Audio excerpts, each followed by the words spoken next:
look at what's happening from the Fox News Rundown. It's Thursday, August 31st. This is the Fox News Rundown. FEMA is expected to survey damage today after Hurricane Idalia. President Biden checked in with the governors of Florida, Georgia, South Carolina, and North Carolina about resources needed to deal with Hurricane Idalia. If there's anything the states need right now, I'm ready to mobilize that support. The president also noted historic flooding and devastating wildfires. I don't think anybody can deny the impact of the climate crisis anymore. Just look around. FEMA Administrator Dan Criswell says she'll get a first-hand look at storm damage in Florida tomorrow.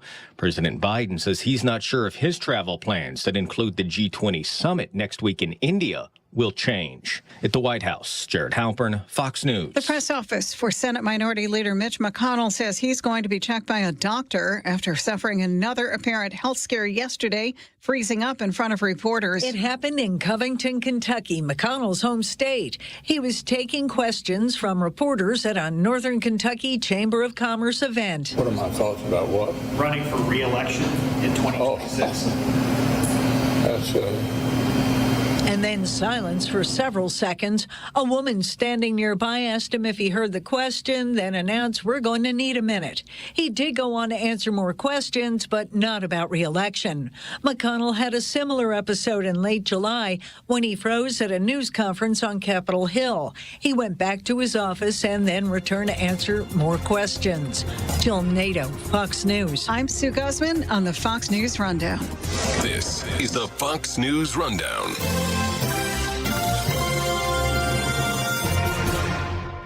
This is News Talk STL at 1019, 94.1 and newstalkstl.com.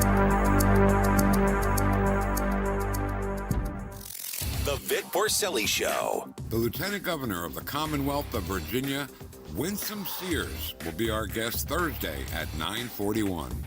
Weekday mornings at 9 on News Talk STL. Never paint again. This is Darren, owner of Rhino Shield. Want to eliminate painting your home, business, or church? Call the experts at Rhino Shield. Rhino Shield is a revolutionary ceramic wall coating to regular paint and vinyl. Perfect for aluminum, steel, unpainted brick, block, stucco, EIFS, drive-it, cement board, and wood sidings. Rhino Shield eliminates wasting time and money painting year after year. Our ceramic coating deflects 90% of the sun's UV rays and 100% of the moisture. Our clients want affordable protection with the elimination of maintenance. Rhino Shield protects your biggest investment while maintaining your architectural features and gives you the curb appeal you deserve. Make your home great again by working with the Rhino Shield experts. A+ rated with the BBB. Call 877-25-RHINO, 877-25-RHINO, or 877-25rhino.com. See what we did there? Genius. Tell them, ladies. Go Rhino Shield. Never paint your house again. Rhino Shield. Getting a new floor for your home can be intimidating and a little scary. But that's not the case when you go to Michael's Flooring Outlet.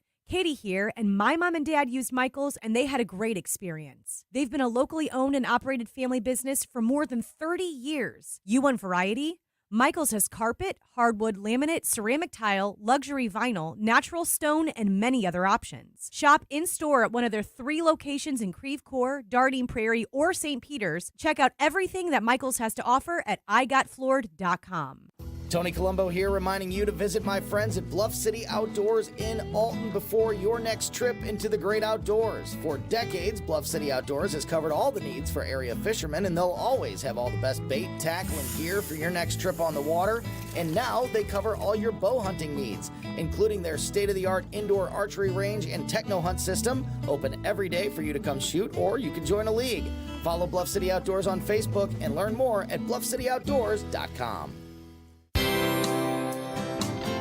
Bill O'Reilly here, and I'm warming up. Stand by for the O'Reilly Update Morning Edition. But first, if you own a vehicle with less than 200,000 miles, listen up.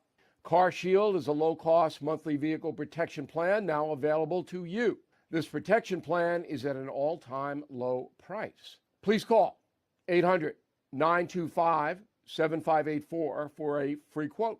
Drivers who activate today will also receive free roadside assistance and towing at no additional cost. That is 800-925-7584.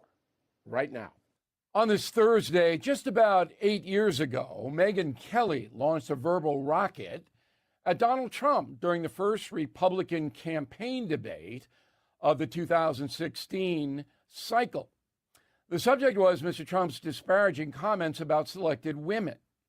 That confrontation changed the dynamic between the media and Donald Trump. Up until then, the press actively pursued the businessman because he was good for business. But any media honeymoon quickly disappeared. It was inevitable, as the American press corps is overwhelmingly liberal in its belief system. It has been that way since the Vietnam War. Donald Trump has never run as a standard conservative, but he was aggressively going after Hillary Clinton. So the press threw in with the Clinton campaign and created Russian collusion. Today, the former president has few media allies, as you know, but it really doesn't matter. His presence is so overwhelming, almost all negative information about him is rejected by his supporters, even as it is embraced by his detractors. Very few Americans are agnostic on Trump. So we might want to change media tactics a bit. Right now, I don't even know the name of Trump's spokesperson, but the candidate might consider having him or her fight some of his ongoing battles, which can drain any human being. Save the big stuff for the Don. Back after this. Eating, exercise, golf, pickleball, all cause inflammation. But now Revolutionary Relief has a natural alternative to help you. Their daily gels are great for ongoing support for internal inflammation, and the roll-on stick is a great way to keep cool and calm in your golf bag when that old injury starts to scream. For a limited time offer, the roll-on stick is yours free if you go to revrelief.com/bill. That's revrelief.com/bill. That is the Morning O'Reilly Update. More analysis later on. From the Michaels Flooring Outlet Weather Center. I'm News 4 meteorologist Kristen Cornett with your first alert forecast. Clear skies this morning, temperatures near 60 degrees. Expect some patchy dense fog, especially in those river valleys. Sunny skies this afternoon, humidity nice and low, the high temperature 80 degrees. Tonight, clear skies will drop to 58, and for Friday, another beautiful day. Sunny skies at 84 degrees. That's your first alert forecast. I'm meteorologist Kristen Cornett. The latest news. Maui residents devastated by wildfires. Our 2 vehicles gone, our apartment gone, the whole complex. Probably would have never been a plea deal or even an effort to resolve this case without the whistleblowers coming forward. The news you need to know. This appointment is camouflage and it's cover-up. Crooked Joe Biden put me on trial during an election campaign that I'm winning by a lot. And the place to talk about it. That's why I listen. 101.9 and 94.1 News Talk STL. For podcast articles and more, find us on newstalkstl.com. Get up, St. Louis. It's Mike Ferguson in the morning. All rise, the judge is here. Okay, he's not here just yet, but in the 7 o'clock hour, we're actually going to talk to Judge Douglas Ginsburg, whom you can meet in person and talk to at our upcoming event with the Hammond Institute called Is the Constitution at a Crossroads? I'll tell you about that more in just a moment. I'm Mike Ferguson. Happy Thursday morning to you. Thanks for making News Talk STL part of your day. All right, so the judge is going to be with us at 7:35, not only to give us kind of a preview of this great event that's coming up, which, by the way, is free, and I'd love to see you at it, but also let's get into some of those questions, a little bit of a preview of that conversation about where we are with our relationship with the United States Constitution in politics, in policy, and in culture. I've got so many questions for him.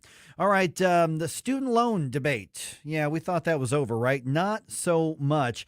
The folks over at Bankrate.com did an interesting survey on how Americans feel about the debt, whether it's a crisis, who should pay what, who should get one kind of help. And I can't say any of the survey results were necessarily shocking, but some of them were a little bit surprising.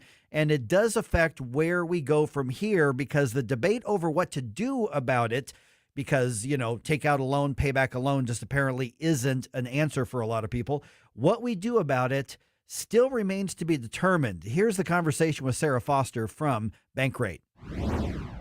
There's still a push to find some kind of solution to alleviate some of that debt burden on borrowers.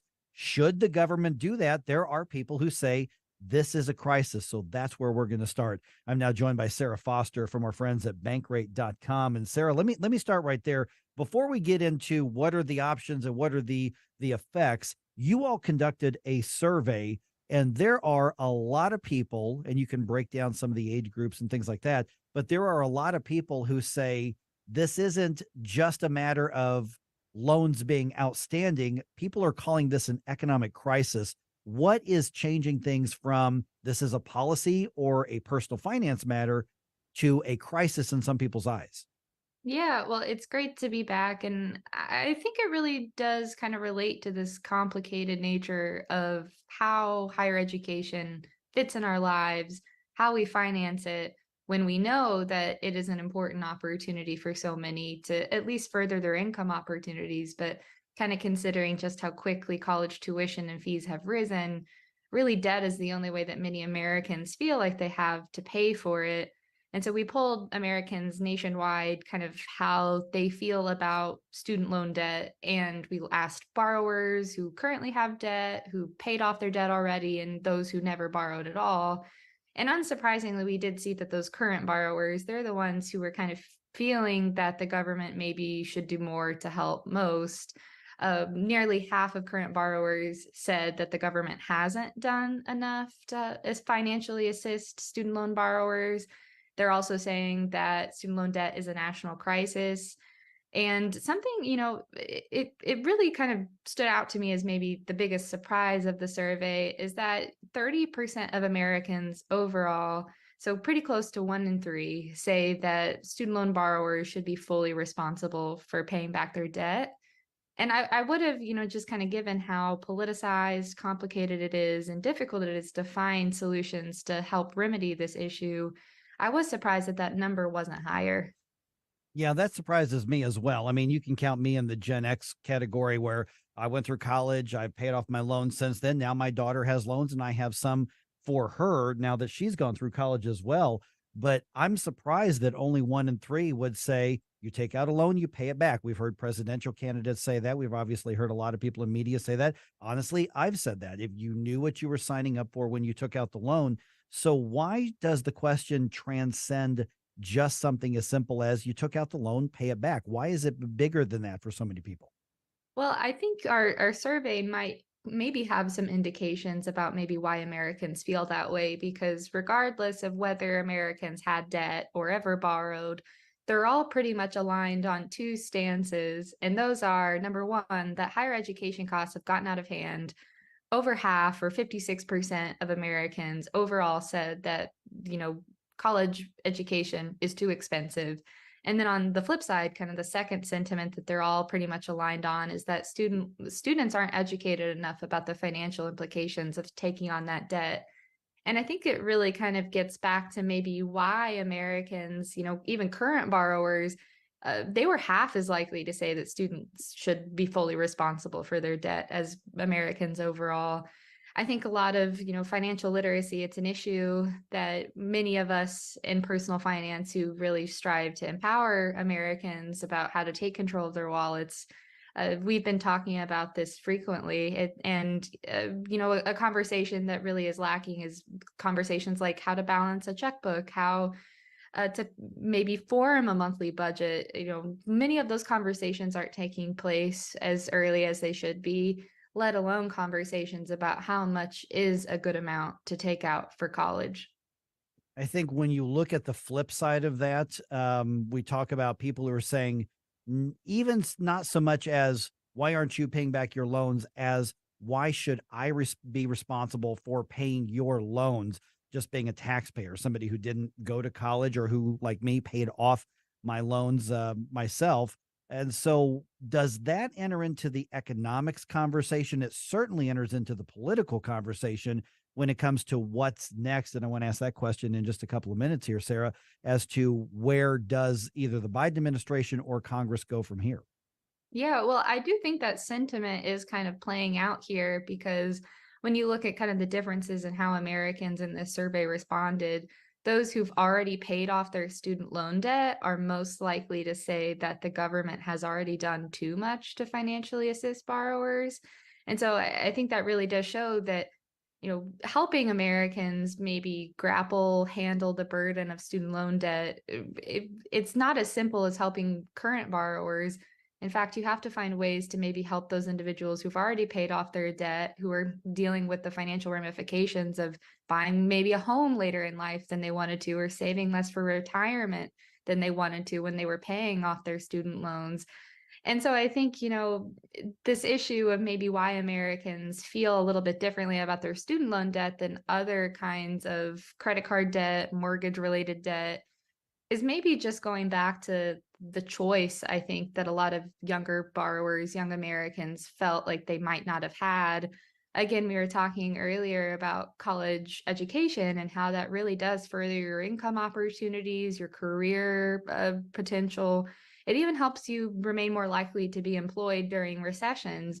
And so young Americans, they really know kind of the value of it, but it's often a catch-22 because it requires going into debt and without a choice. And also it really just kind of demonstrates that, it can come with consequences.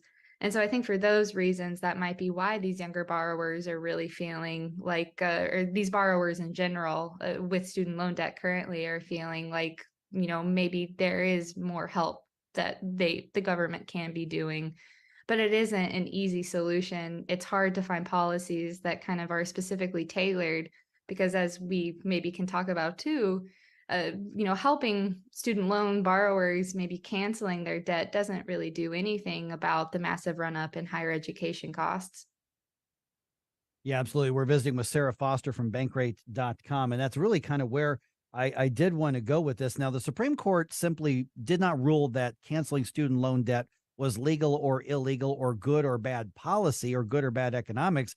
It ruled that the Biden administration overstepped its executive authority. So if Congress were to come up with something else and president would sign it, the Supreme Court indicated they wouldn't have a role in that. And then we could just judge it based on whether it's good or bad policy. I think around 100% of people, Sarah, would probably agree that the cost of college education is way out of proportion with where it should be. My wife is a university professor, and she says there's a day of reckoning coming for the academy because they're costing so much and forcing so many costs into the process itself. What are some policy or some practical solutions that are being considered or that should be considered? Yeah, a lot of policy experts that I regularly talk to in my research and in my reporting, they go back to this one kind of idea of propping up funding for state and local governments that they can then pour into education, really ramping up the investment and the dollars that this country kind of pours into education overall as maybe a potential fix to hopefully help alleviate the massive run up in college tuition costs. I think, the crystal ball, I'd love to have one. Many of us, we don't, but it's something that could probably help a little bit, but kind of given the prospects of where we are too about concerns with debts and deficits, a lot of those same policy experts who recommend those kind of steps are, concerned about it maybe not ever coming to fruition. But I think as far as even any kind of policy step could help, a lot of them do agree. And some of those, as far as helping Americans maybe learn about the right amount that they should borrow for their education, they say it could come down to maybe introducing risk sharing for student loan debt, maybe getting universities involved in the accountability of making sure that their students do kind of receive the career opportunities that they thought were possible when they initially took out the loan to pay for their education, and even making them responsible for that debt if they don't find those outcomes and if they end up borrowing too much, which I think are all kind of interesting ideas. But time and time again, we kind of just go back to how complicated the issue is, but kind of there's no perfect policy solution, but kind of considering the sentiments that we learned about in our survey, I think what this shows is that the pressure to find something isn't likely going away. Okay, you can find this at bankrate.com, and it's called Nearly Half of Borrowers Believe Student Loan Debt is a National Crisis and the Government Hasn't Done Enough. We could have gone on for about another 10 or 15 minutes there. Appreciate you giving the insight here. Thanks for having me. Got your news roundup coming just ahead here, right around 2 minutes and 52 seconds, right here on 101.9 and 94.1 News Talk STL.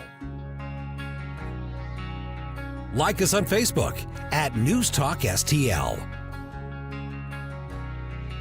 Get up. It's Mike Ferguson in the morning. The news and talk that affects St. Louis. How can my corrupt political opponent, crooked Joe Biden, put me on trial during an election campaign that I'm winning by a lot? This is 101.9 and 94.1. That's why I listen. News Talk STL. Investment advisory and financial planning services offered through Simplicity Well, LLC, SEC registered investment advisor. Insurance, consulting, and education services offered through Serenity Wealth Management. Are you or someone you know providing or managing care for a loved one today? Did you know there could be more cost-efficient solutions for funding long-term care, even those currently living in a skilled care facility today? Financial strategist and long-term care specialist Chris Cooper of Serenity Wealth Management can show you tax-efficient strategies available to help your family manage care concerns. Whether planning for the future or managing care for a loved one today, solutions exist to provide the financial peace of mind you deserve. Hi, I'm Chris Cooper, and I'd love to send you a free copy of my new book, A CPA's Guide to Tax-Free Strategies for Long-Term Care. You'll learn about strategies to empower you and your family, protect your savings, and make sure your loved ones get the quality of care they deserve. Request your free copy of Chris's book by visiting serenityltc.com. That's serenityltc.com. Hi, Sean Long for STL FenceWorks. STL FenceWorks is proud and excited to install American-made aluminum and vinyl fence products, as well as American-made decking. For instance, STL FenceWorks has teamed up with Jareth Manufacturing. Jareth invented the aluminum fence industry over 50 years ago. The Jareth product is wholly sourced and manufactured in the U.S., and STL FenceWorks is the third largest Jareth customer in the world. STL FenceWorks is vinyl fencing also, and not just white. We partner with National Vinyl Products to provide you with tan, clay, gray, and variegated wood grain vinyl fence products too, all made in the U.S. Not to be forgotten, STL FenceWorks is maintenance-free decking. STL FenceWorks is the #1 distributor of Wolf Cellular PVC in the Midwest, proudly manufactured in the U.S. and voted #1 maintenance-free decking product in the United States. Let STL FenceWorks make your outdoor space magical. Visit stlfenceworks.com today and learn how we can make your backyard dreams into a reality. At STL FenceWorks, your satisfaction is our passion.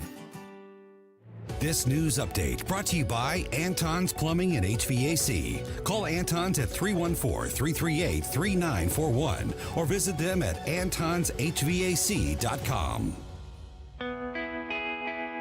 Hi, this is Mark McCloskey. Check out my show, Mark McCloskey on Fire, Sunday afternoon at 5 here on News Talk STL. Right now, it's back to Mike Ferguson in the morning.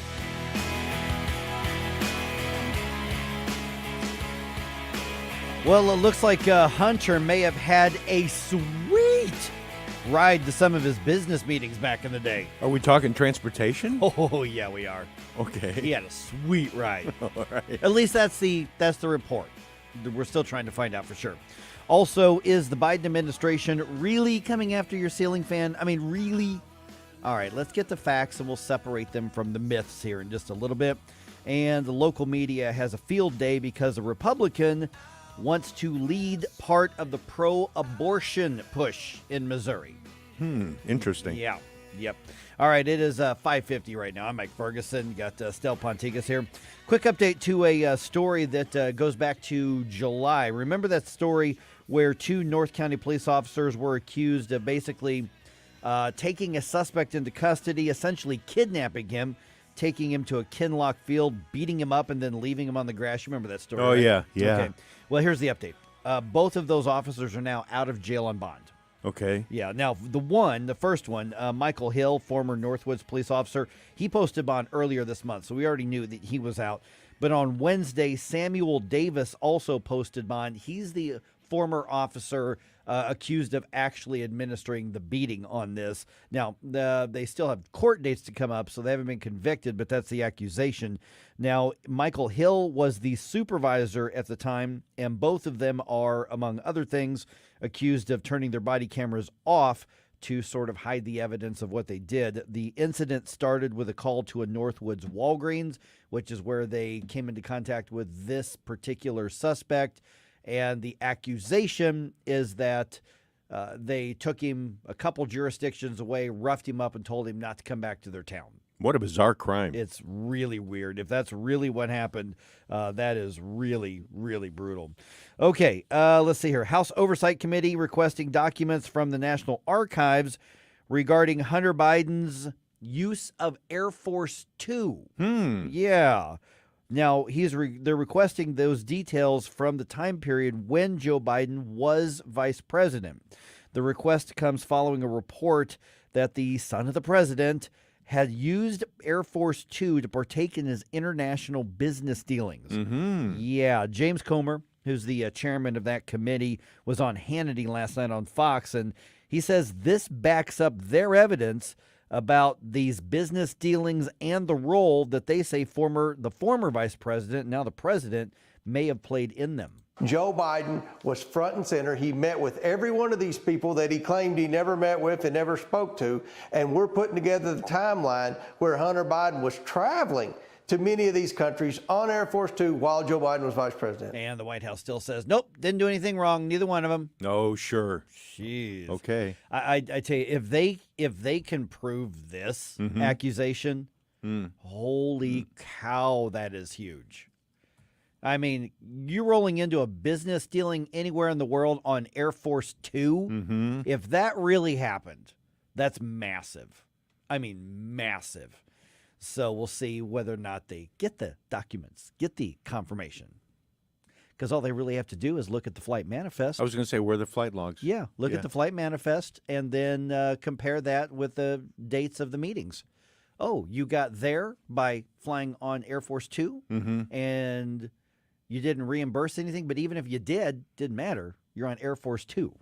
Yeah, okay. We'll see what happens with that. A little bit of rare good news with federal law enforcement, because they basically, we know they've been weaponized and politicized, but there are people within federal law enforcement who are still doing stuff we need them to do. U.S. officials say the FBI and its partners in Europe infiltrated and seized control of a major malware network. Here's the story from Town Hall. The network was used for more than 15 years to commit a gamut of online crimes, including crippling ransomware attacks.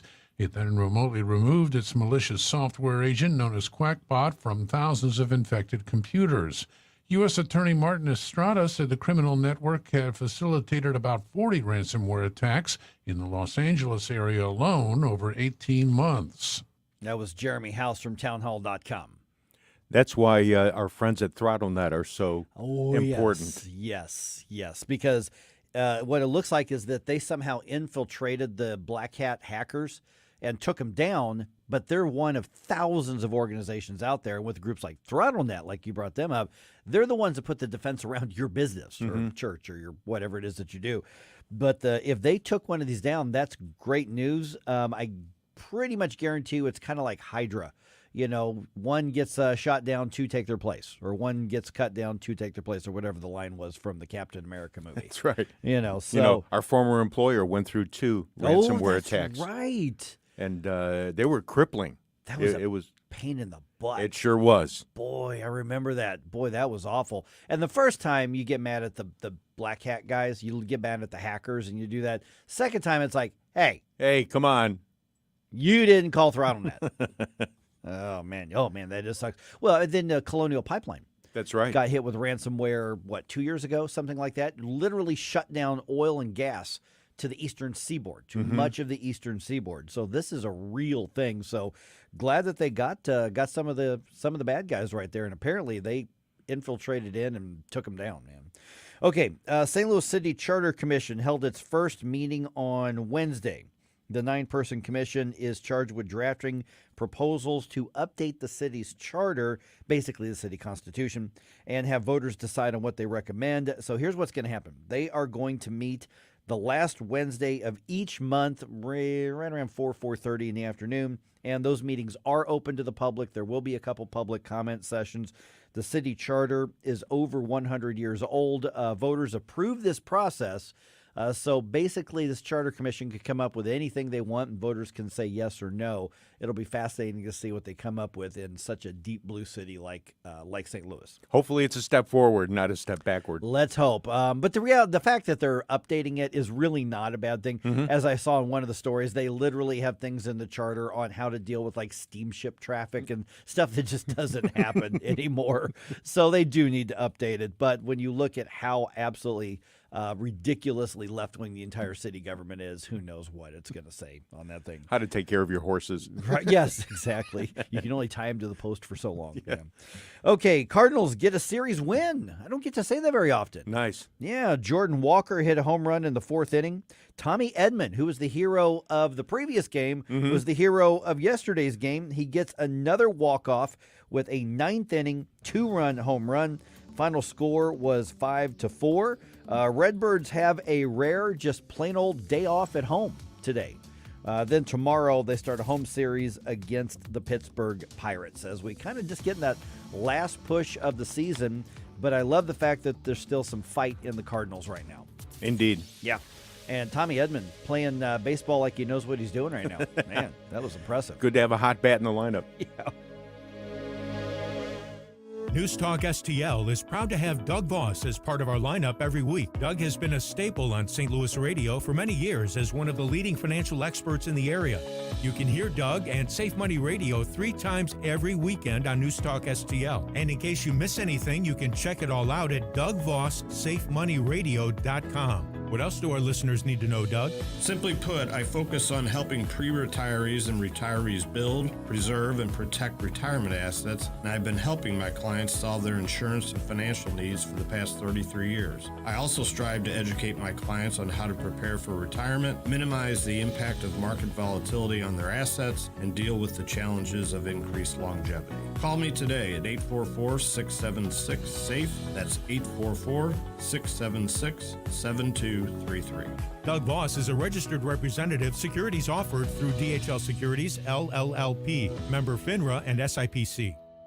Hey, I'd like you to get to know Dr. Daniel Cusimano and Dr. Megan Dwyer. Those are dentists and my dental team, along with their dental team at Advanced Dentistry of St. Charles. You know, whether it's economic value with their dental savings plan and their real concern about giving you value, which is, of course, quality at a great price, or whether it's their personal values, their dedication to absolute precision. I can tell you when I go in and get my treatment there or just a cleaning, whatever, it's always, I get this feeling it's like laser-guided precision. Well, yeah, they have lasers, but they don't do that for everything, of course. It's the right tool for the right job. Whether it is dental implants, whether it's just general dentistry, cosmetic dentistry, and by the way, he can use some Botox in all the right ways for those applications as well. You'll find the greatest of care, the greatest value, delivered with people who have real values, the values we share at Advanced Dentistry of St. Charles. Get to know them by calling 636-978-0226, 636-978-0226, or advanceddentistrynow.com. That's Advanced Dentistry of St. Charles. KLGY HD3 Clayton, K270BW Bellefonte, KNBS Bowling Green. This is News Talk STL at 1019, 94.1, and always streaming at newstalkstl.com. News this hour from townhall.com. I'm Rich Thomason. It's sun up and clean up in parts of Florida raked by Hurricane Idalia. In Citrus County, about 50 miles north of Tampa, Sheriff Mike Prendergast says some people were trapped by fast-rising waters. There's 18,000 souls that live in flood zone A on the western side of our community here. And so we recommended very strongly that folks adhere to our suggestion for the mandatory evacuation. Some folks did comply. A lot of folks, unfortunately, did not comply. In Perry, Florida, Taylor County, homeowner Belon Thomas says the storm brought down the roof. The top of the roof just caved, slapped in on me and my 3 kids and my grandson. My daughter is pregnant. She's 5 months pregnant, so she was laying on the side of the bed where the roof was coming in, and it fell on her, but I was able to pull her out of it. The Federal Emergency Management Agency chief now surveying the storm damage. FEMA Administrator Deanne Criswell says President Biden dispatched her to Florida to meet with Governor Ron DeSantis. To do assessments and see firsthand what the impacts from this storm are, and I can be able to report back to the president exactly what I see. Criswell says Idalia was the strongest storm to make landfall along Florida's Big Bend coastline in more than a century. White House correspondent Greg Clugston, now a tropical storm. Idalia is off the North Carolina coast, unleashing some flooding there. It is expected to move out to sea. Hundreds of thousands without power across parts of Florida, as well as Georgia and the Carolinas. 2 fatalities in a weather-related car accident in Florida, and a Georgia man was killed by a falling tree. Fast-moving fire ripped through a multi-story building used by homeless people in Johannesburg, South Africa. At least 73 killed, some jumping from windows to escape the flames. On Wall Street, Dow futures 123 points higher. More on these stories at townhall.com. Relief Factor, pain relief that's natural, pain relief that works, and pain relief that attacks the source of the pain.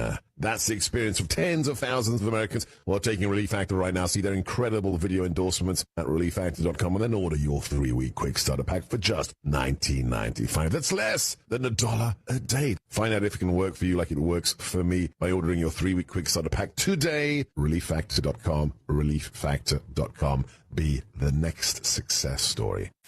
You can host the best backyard barbecue when you find a professional on Angie to make your backyard the best around.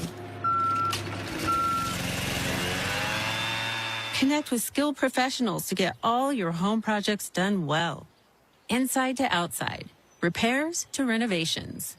Get started on the Angie app or visit Angie.com today. You can do this when you Angie that. From the Michaels Flooring Outlet Weather Center. I'm News 4 meteorologist Kristen Cornett with your first alert forecast. Clear skies this morning, temperatures near 60 degrees. Expect some patchy dense fog, especially in those river valleys. Sunny skies this afternoon, humidity nice and low, the high temperature 80 degrees. Tonight, clear skies will drop to 58, and for Friday, another beautiful day. Sunny skies and 84 degrees. That's your first alert forecast. I'm meteorologist Kristen Cornett. This hour of News Talk STL is brought to you by Stifel, serving investors for over 130 years. Contact your Stifel financial advisor at stifel.com. That's STIFEL.com.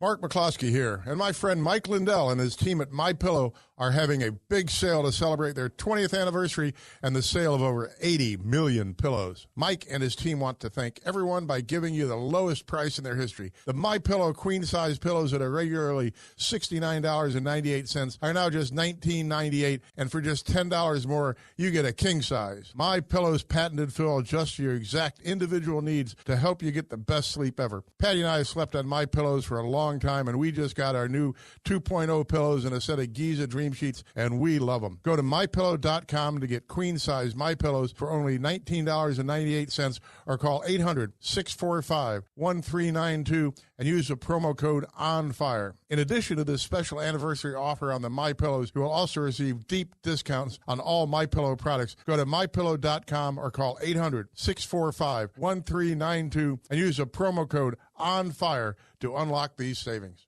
Subscribe and watch your favorite News Talk STL shows. Mike Ferguson in the morning, The Vic Porcelli Show, Columbo and Katie, Jones and Arps. Webcam streaming on Facebook, Twitter, Rumble. Subscribe and watch News Talk STL. Mike Ferguson. Are you pretending to be crazy? Wow, you're really pumped about this. Gabe Pfeiffer.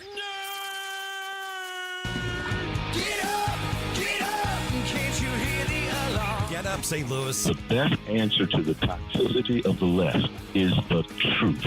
Mike Ferguson in the morning on News Talk STL.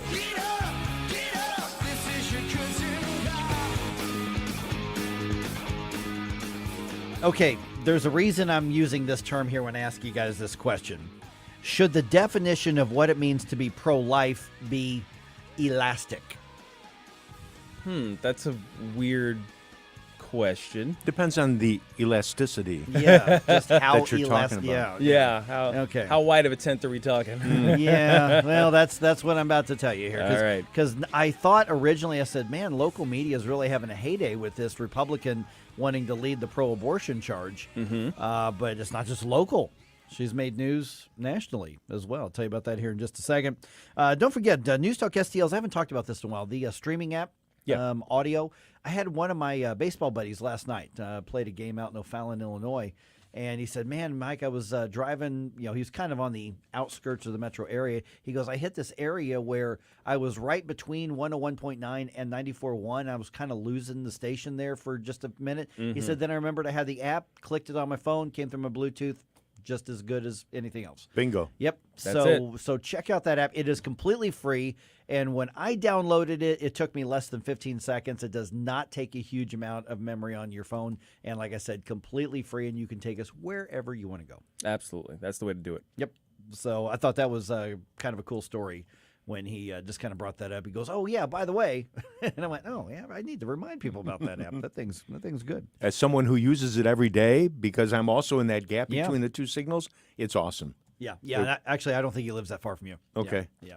It's really a godsend because it works flawlessly, and it's a very easy app to deal with. Very user-friendly. Yeah, there are areas of North County where you get some troubles with the signal, either signal.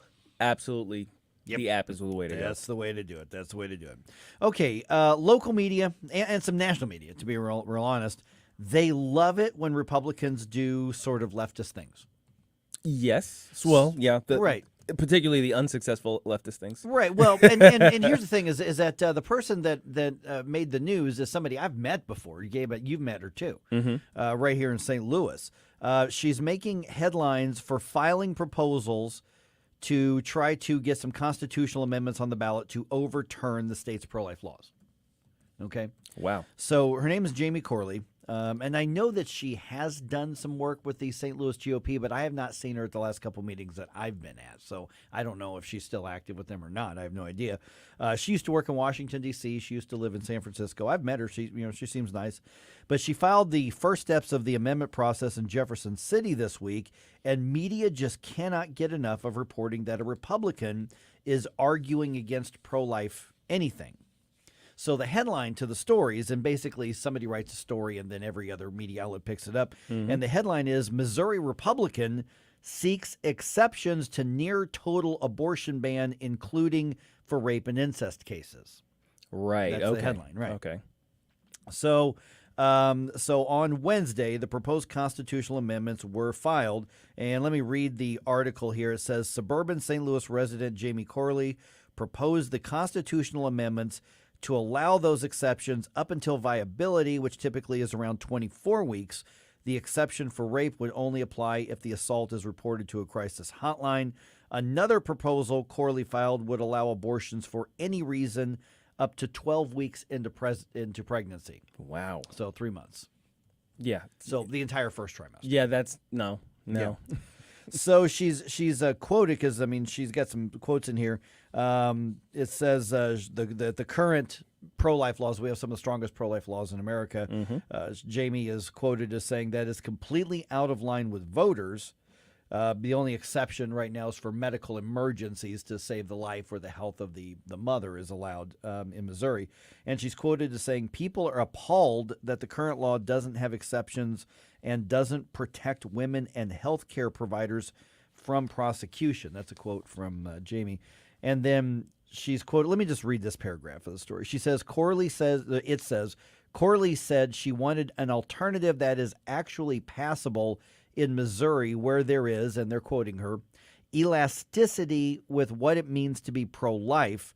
She said, while one may generally be opposed to abortion, they, and I'm quoting again, don't agree that completely banning it is the most rational or compassionate policy. That's an interesting way of putting that. Now here's kind of the interesting wrinkle to that. I've seen the argument by pro-lifers that for incrementalism, The idea that, well, you start with kind of the easily shared areas that the public can get behind in order to get the legislation through, and then you can go from there. So you'll have them advocating for laws that have exceptions or have limits that are a little further along in the thing. But that's different than what she's talking about. She's basically incrementally going the other way. Yes, this is an increment backwards, and I don't think that fits within the general pro-life concept that I've none that I could ever see myself getting behind. Yeah. Now there are other proposals for pro-abortion constitutional amendments, and the Attorney General and the Secretary of State are both basically dragging their feet on those through legal proceedings.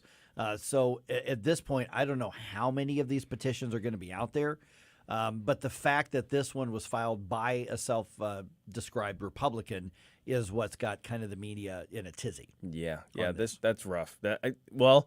The media loves, like you said, when Republicans do liberal things, and also they love infighting. They love to foster any sort of infighting that they could get on our side. Right.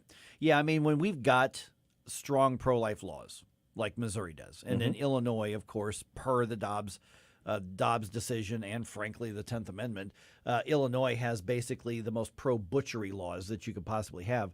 That's what the Dobbs decision meant. They said, this is something that a 10th Amendment applies, and the states should make their policies on this. Now, my hope is that all 50 states would kind of do what Missouri does and be very, very pro-life.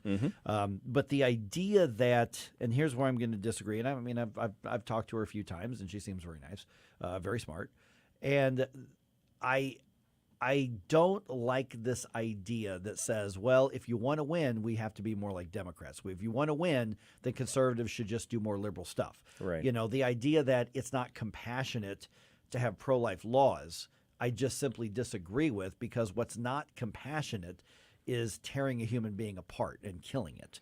Absolutely. Now you want to talk about the rape aspect of this. Okay, that's a fair discussion. Now, I think that you should require something more. Now, first of all, I don't believe it's the child's fault that that the mother had that horrible crime happen to her. But if you want to have an intellectual, personal responsibility question, rape is absolutely a fair question to have from a policy perspective. My hope is that no child, is going to be killed just because of something like that. But it shouldn't be just that it was reported to a rape crisis hotline. It's reported to law enforcement for prosecution. Yeah, and I disagree with the premise that those exceptions should exist, period. Because if the philosophical underpinning of our stance against abortion is that it is taking an innocent life, there is actually never a reason why you should be able to take an innocent life. That life itself is innocent and therefore has essentially infinite, value in the grand scheme of things. So their life is more important than any other consideration. Yeah. So when a Republican puts those in, I mean, the Democrats, liberals are they're banking on voters being pro-abortion. I don't know that that's a real solid bet in Missouri the way that it has been in other states. So we'll find out. Definitely a wedge issue, particularly when it comes to young people. Yeah. So that's I think where they're putting all their eggs in the basket. Yeah. Real quick here, and later on today we're going to hear a conversation with Mark Schmitz, father of Jared Schmitz, Lance Corporal Jared Schmitz. You heard his comments. We played his comments yesterday on what he thinks of Joe Biden and their handling of the Kabul withdrawal and the fact that they're not giving the Gold Star families the information that they're asking for. And the White House is now responding to the critics of that withdrawal and critics of how they're remembering the 13 service members lost during that attack, including Jared Schmitz. White House Press Secretary Karine Jean-Pierre reacted to the criticism. We'll forever honor the memory of the 13 service members who were stolen far too soon from their families, loved ones, and brothers and sisters in arms while performing a noble mission on behalf of our nation. And the First Lady, certainly the President, and our entire nation will always support those families. Yeah, whatever. Right. Hey, you know when they could have used your support? Before they got killed. Yeah. That's the problem. That's the issue. Is that they were not being supported in the use of our military planning, action, the intelligence community. None of it was put into place to defend their lives in an easily defensible situation. And as you described it yesterday, Gabe, it was an operational blunder. And I would even take it one step further. It was an operational disaster. Yes, absolutely. Yeah. So empty, pretty words is what you had there from the Biden administration. All right, 314-912-1019. Just ahead, is it another one of those hate crimes? Seem to be a few of these being reported in a very liberal city. Yeah, I'll give you the details of what we know. We'll go from there. Color me skeptical. Yeah, I hate that has to be our default position, but it should be our default position. They've been crying wolf for ages now. Yeah. And maybe this one's real. Might be a wolf. Maybe. Wolves exist. Yeah. Much to the sheep's chagrin. Okay, so around 6:20, I'll tell you what the story is and what is being alleged. And we'll go from there right here on 101.9 94.1 News Talk STL. We give you news, analysis, opinion, and more. Only on News Talk STL.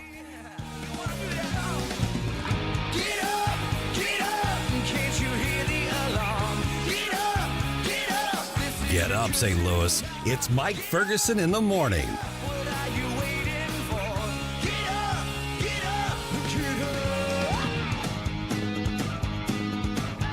Steph's Pizza is on the move to Lake St. Louis. That's right, you can now get the legendary Steph's Pizza and Pasta in Lake St. Louis, 111 Pond Fort Trail. Steph's Pizza, where Mondays you get a large pizza for the price of a small, and it just got more convenient for pickup or delivery in Lake St. Louis. Steph's Pizza in the Chesterfield Valley on Long Road, in St. Peters on Jungerman, and now in Lake St. Louis at 111 Pond Fort Trail. Check them out at stephspizza.com. Tonight's a good night for Steph's Pizza. In a world where heroes walk among us shines the David Dorn Foundation. Named after a true hero, our foundation empowers those who risk their lives to protect us every day. We stand tall with unwavering dedication to provide our first responders with equipment often not supplied. But we can't do it alone. We need your generosity of a few volunteer hours to provide our first responders with the tools they desperately need to save lives and keep our communities safe. Visit dornfoundation.com now to be part of our critical progress. Tim Jones and Chris Arps in the afternoon. Scott Farn, the host of This Week in Missouri Politics. Donald Trump is a billionaire. Even Forbes has certified that, but he used a local Fulton County bail bondsman. I thought that was so cool. Can you imagine that guy? You're the official bail bondsman of Donald Trump. Exactly. I'd be on the radio constantly being like, yeah, I'm the guy that bailed out the President of the United States. I'm the man. Tim Jones and Chris Arps. Weekdays at 4 on News Talk STL. I'm Dr. TJ, owner of the Institute of Natural Health, co-owner of Optimal Nutraceuticals, and the host of Wellness 101. Wellness 101 is designed to cut through the nonsense and provide you common sense, science-based information regarding health and wellness. On the show, we discuss topics like thyroid health, gut health, hormone optimization, and many others. Our show airs Saturdays at 10 a.m. and 2 p.m. and Sundays at 11 a.m. and 3 p.m. right here on News Talk STL. For more information, visit us at inhstl.com. That's inhstl.com. Now, the Onder Prescription with Dr. Bob Onder. I'm Dr. Bob Onder. Another out-of-state dark money initiative petition is coming soon with the aim of again confusing voters to amend our Constitution. Last week, the Missouri Supreme Court ruled that a pro-abortion amendment to the Missouri Constitution could go forward. This radical measure would undo years of work by pro-lifers and pregnancy care centers that have made Missouri one of the leading pro-life states in America. It would go far beyond Roe v. Wade and create a right to kill unborn children from conception until live birth and beyond. Remember, these are the same people who successfully opposed the Infants Born Alive Act in 2019. What should you do? Spread the word that, again, the Soros far left is coming to Missouri to deceive voters and buy a constitutional amendment. Don't sign their deceptive petition and encourage everyone you know not to sign. I'm Dr. Bob, and that's my prescription. Find more Dr. Bob Onder at bobondermo.com. This hour of Mike Ferguson in the Morning is brought to you by Stifel. Request a portfolio review from your Stifel financial advisor at stifel.com. That's STIFEL.com.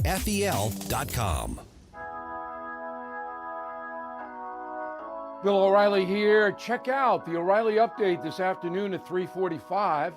Right now, it's back to Mike Ferguson in the Morning on News Talk STL.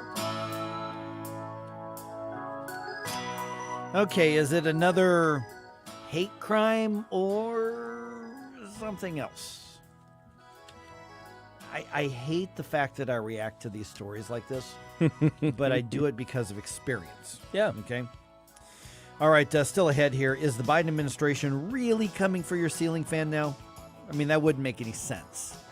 It wouldn't. You wouldn't think so. No, it wouldn't make any sense. That would not make any sense. It's a ceiling fan. It's a yeah. It would not make sense. It's an electric motor with blades on it. Come on. Let's get the story at 6:35. Okay. I mean, really? Are they really going after the ceiling fan? Is it hyperbole? Are we getting right all wing hate? Yeah, whatever. Ginned up about nothing? I know.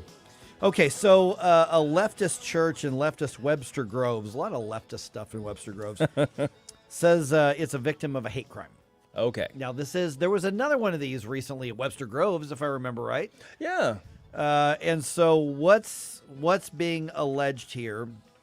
And gosh dang it, I just hate that I react like this. Just immediately skeptical. Media. Yeah. So Webster Groves Police Department say they are investigating an alleged hate crime. Okay.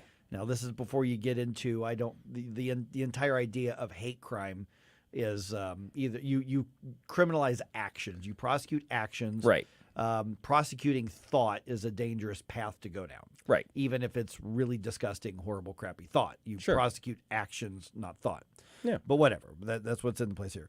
So the First Congregational Church in Webster Groves is reporting that someone set fire to their Black Lives Matter signs this week and also set fire to a Trans Lives Matter sign. And then apparently some of the I guess fire got to a church pillar at Webster Groves Baptist. Oh, I'm sorry. The two signs.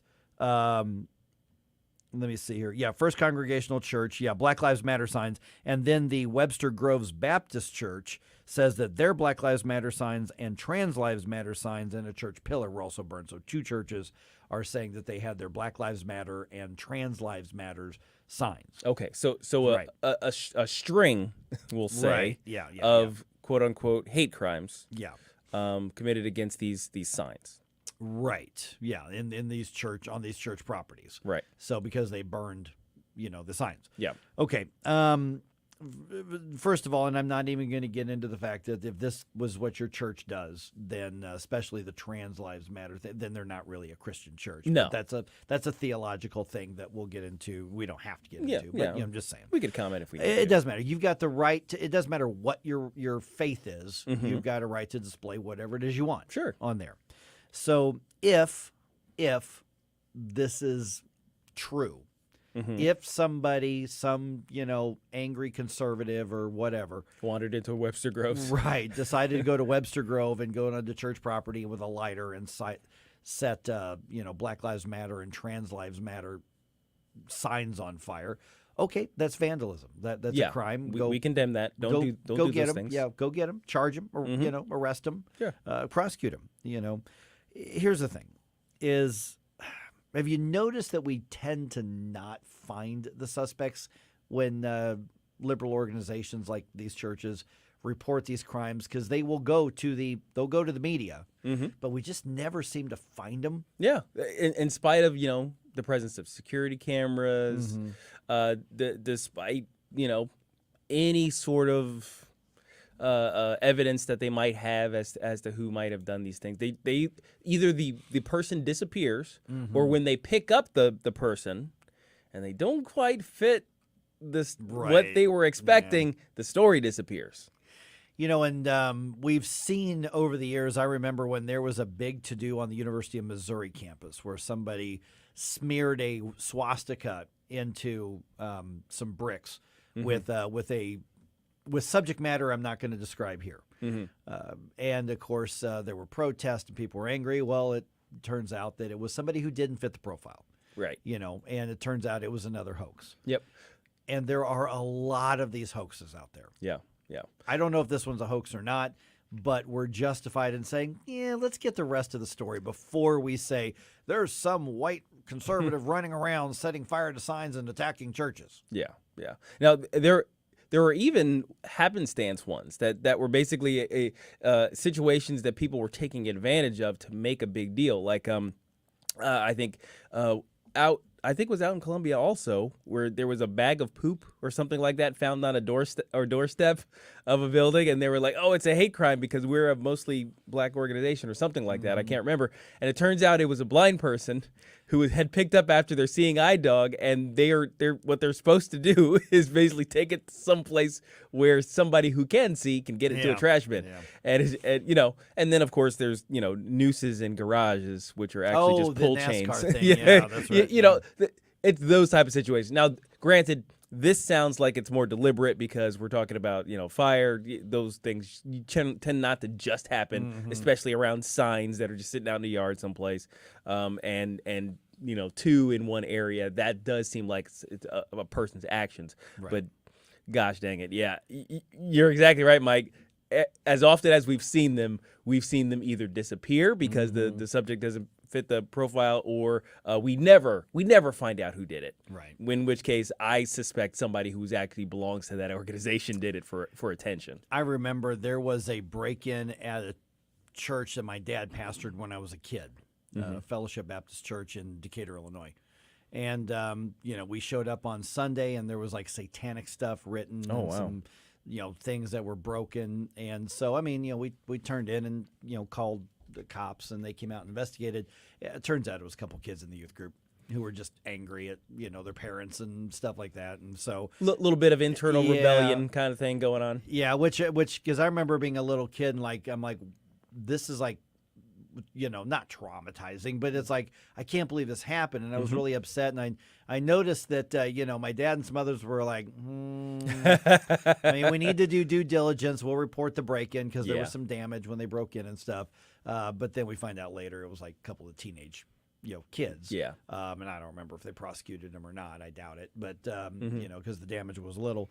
But in this case right here, they quote David Denoon, who is the pastor at the First Congregational Church. It says, Pastor Denoon's church faced similar hate in 2020 when someone spray painted the numbers 13 and 50 on his church entrance. And according to the Anti-Defamation League, apparently that's some racist code for something. I don't know what it means. Really? Yeah.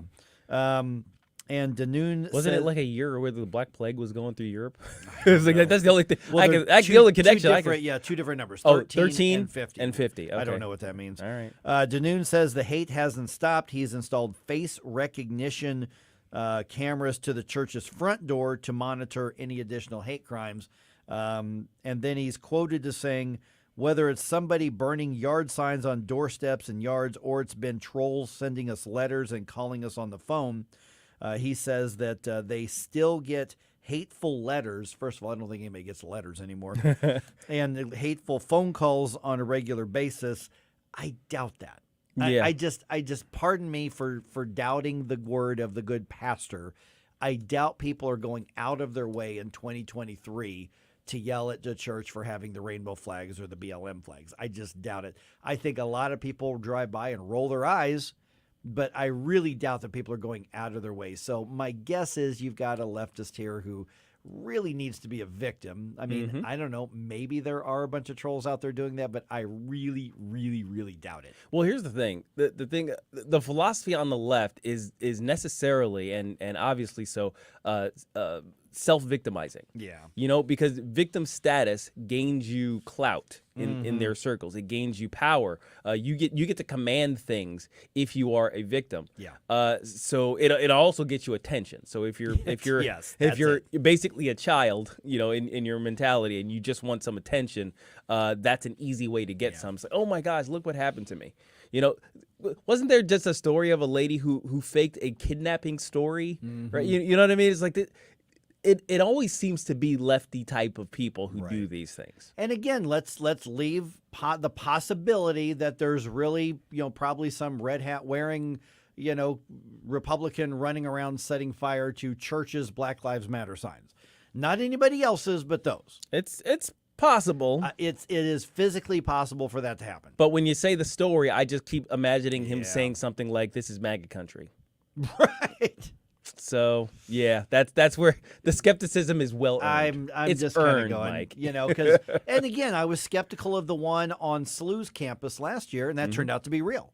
Yeah, there are occasional ones that are real. Yeah, yes, that turned out to be a 20-something who was subscribing to and following some of these white supremacist websites and vandalized some of the approved murals out there. And so I said I want to hear the evidence, and the evidence came in, and that one was real. Yeah, I mean it's similar to these shootings too. You know those kind of happen. They say, oh, it's these crazy MAGA right wing gun nuts who's done it. 9 times out of 10, that's not the situation. No, well, the one in Florida, right, turned out to be exactly that. It's some crazy racist guy who goes to some place he wants to kill black people. Yeah, and of course, there was a shooting this week at the University, was it North Carolina?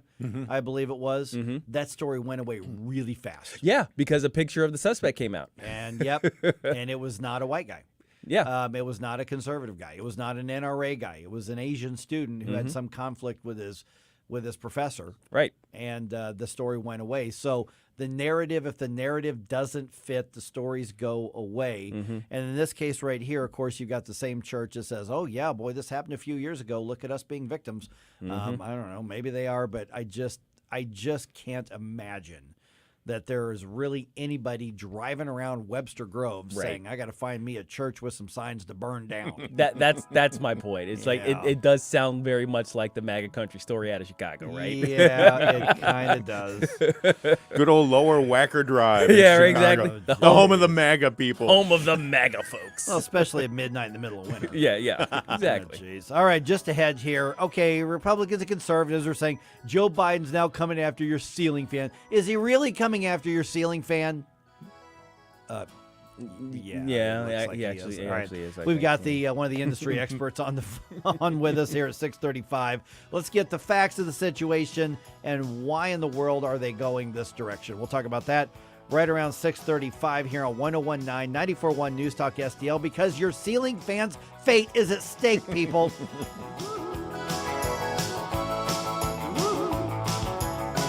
Like and subscribe to us on Rumble. News Talk STL.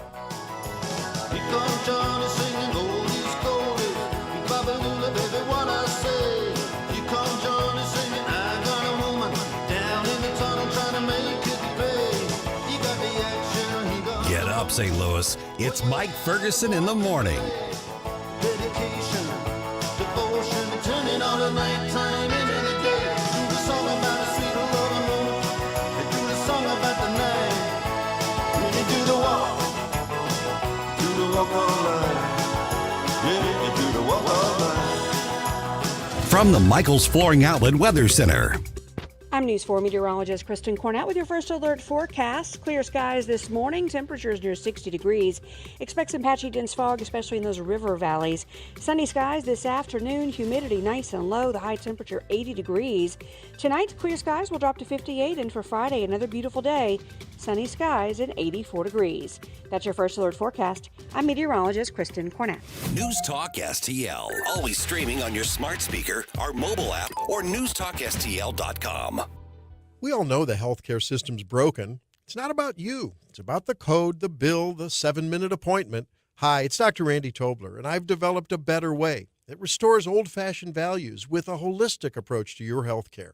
That means affordable, available, no copay or deductible primary care. And with my 30-plus years as an OBGYN, there's added value for women and couples.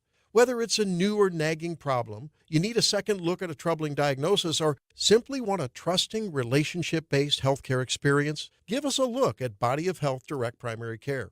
Our mission is to provide exceptional, accessible, and truly affordable care where the focus is on you, not insurance denial and cookbook medicine experts. And with your membership, there's a number of perks, including hundreds of free meds, in-office ultrasound, common diagnostic tests, and more. Interested in seeing me or learning more about healthcare the way it ought to be? Schedule an appointment or a discovery call at bodyofhealth.com. That's bodyofhealth.com. This is the perfect time to upgrade your home. Mike Ferguson here from my friends at Window World. Their number is 314-993-1800.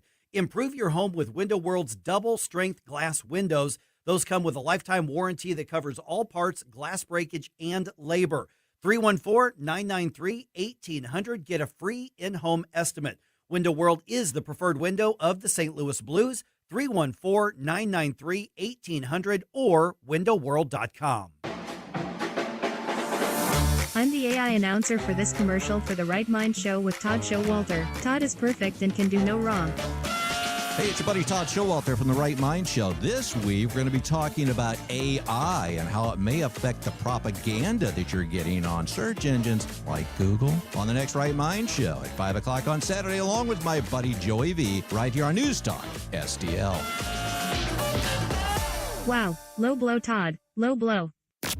On the next Larry Connors USA. That Trump mugshot collected him $9 million in the 1 week after it was taken. Larry Connors USA. Now weeknights 6 until 8 on News Talk STL. Hey there, Tim Jones here. Make sure you join me and my buddy Chris Arps this afternoon from 4 until 6 p.m. right here on 101.9, 94.1 News Talk STL. Right now, let's get back to more of Mike Ferguson in the morning.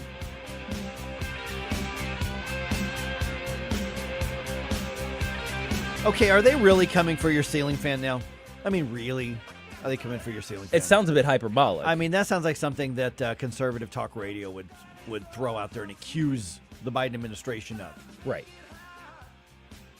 I mean, we were mocked, and I mean, just like they made fun of us when they said that they're coming after our gas stoves. Yeah, that's true. That's true. We did say, hey, we did make that accusation. Yeah, that's right. And that turned out to be true, Well, though. I that's mean, true, there yeah, is that did. that thing. Yeah. And we sent out that SOS, save our stoves. That's right. Yeah, that's right. That's it. The Save Our Stoves SOS. That's right. That's right. So, what's the deal with the ceiling fans? Let's talk about that here. By the way, Hammond Institute, great event coming up that we're partnering with us here at News Talk STL. Is the Constitution at a Crossroads? This is happening on September 15th. And that's going to be with Judge Douglas Ginsburg at View 17, newstalkstl.com, or hammondinstitute.org is where you're going to find your free tickets to that. But the judge is going to be on with us in about 1 hour from right now. So I'm looking forward to that. I'm Mike Ferguson. Got Gabe Pfeiffer here. Got Stel Ponticus here. Ken Davis is the former Deputy Attorney General for the Commonwealth of Virginia, and his legal career is focused a huge amount, 40 years worth, in utilities and energy. And Ken, good to chat with you again. And just the idea that I would lead off a segment by saying, are they really coming after your ceiling fan? I mean, we get that, leftists don't like oil and they don't like natural gas. But ceiling fans just move the air around. What could possibly be the problem with a ceiling fan from somebody in the Biden administration? Good morning. It does seem crazy, but yes, indeed, they're coming after the ceiling fan in the sense that the Department of Energy, Biden's Department of Energy, has come forth with another set of what they call enhanced energy efficiency standards for this particular home appliance. They say it'll save us a lot of money and deliver a better product to the American consumer. Actually, the American consumer is the one who ought to have the decision about whether a new product is a better product or not. And we shouldn't have mandates. We should have market choice because that's what delivers better products. Now, this is, it's all a part of the continuing relentless war on fossil fuels that was launched from day one by the Biden administration. They've gone after oil well drilling permits, gas pipelines, and they proposed unattainable emission standards that will put hundreds of electric power plants that are fueled by coal or oil or natural gas, hundreds of them out of business. Now, when you kill off supply side, kill off electric power on the supply side, you create real problems with the electric system. So you have to cut down on demand, and that's what they're doing when they go after air conditioners, incandescent light bulbs, and now ceiling fans. They're forcing the redesign of all these electrical appliances because of what they've done on the supply side to undermine the ability of the electric system to supply the power we need. And so they've got to come back and restrict our demand. And that's what's going on here. And it's not going to be pretty. Do you know, in addition to light bulbs, air conditioners, and ceiling fans, they're also taking steps to take control, remote control of our thermostats, so that when the electric grid that they have undermined can't supply the power that we need on hot days or really cold days, they're going to limit our ability to keep the temperature cool in the summer and warm in the winter. Yeah, those are the smart meters that we're hearing a lot about. Ken, just real quick follow-up question on the ceiling fan thing. Ceiling fans use almost no electricity, and you use ceiling fans most of the time, at least in our house, in order to not crank up the air conditioner. So what on earth is it that they think they're going to make more efficient on something that draws almost no electricity to start with? Well, you raise a good point. If you look at a typical home or any enclosed space, the deployment of ceiling fans is actually a very efficient thing, and it helps save on air conditioning, as you point out. It's really a puny sort of target for them to focus on, but there's no limiting principle here. I mean, if it uses any electricity, it's subject to the ever-expansive, overreaching grasp of the ideology of the left and the relentless craving of power by the bureaucrats. I mean, even the Department of Energy department claims that this will save $39. This is their proud claim, $39 over the typical 10 to 12-year life of a ceiling fan. Oh my gosh! So like a nickel a month. Oh my gosh! And that doesn't take into account $2. the increase in cost because of the limiting of the supply. Yeah, and the forced redesign, they also estimate that this will raise the manufacturing costs of ceiling fans. If you look across the whole industry, about $87 million a year. And these increased costs are going to put a lot of small fan manufacturers, parts suppliers, they're going to put a lot of small businesses out of business, all in the name of the ideological, fanatical drive by the Biden administration for decarbonization and an energy efficiency and a green utopia in the future. You know, utopia, the literal definition of utopia, go back to the root of the word, is nowhere. A place that doesn't exist. And that's where he's pushing the country. Now, Ken, you mentioned a lack of limiting principles, and so where does where do these bureaucrats draw their reason for being able to regulate markets to this level, and how do we fight them? Well, it certainly is the case that the Department of Energy, in this case, has been authorized by Congress over the years to establish energy efficiency standards. These laws were passed back in the 1970s when the issue was shortages, Mideast oil embargoes, and limitation on drilling and so forth. Shortages. The only threat to energy supply currently, the only source of energy shortages currently is the U.S. government itself.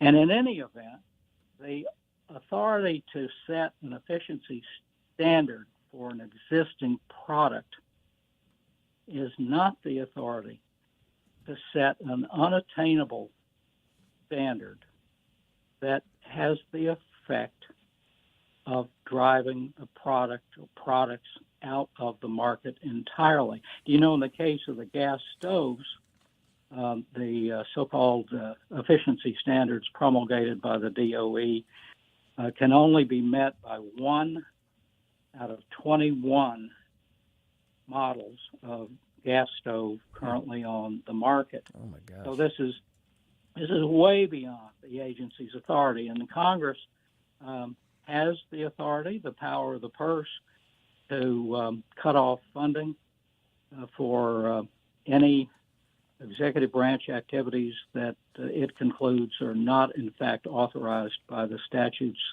the agency operates under. And we've had some oversight hearings in the Republican House on this issue, and there need to be more, but that's what Congress needs to do. There's only so much you can do with split control of the two houses, but that's a constitutional tool available, is defund the unlawful activity.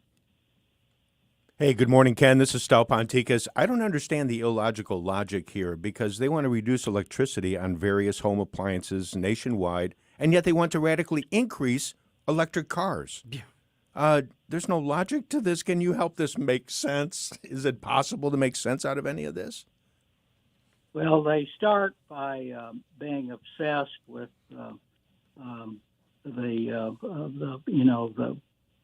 what they wrongly describe as the existential threat of global warming.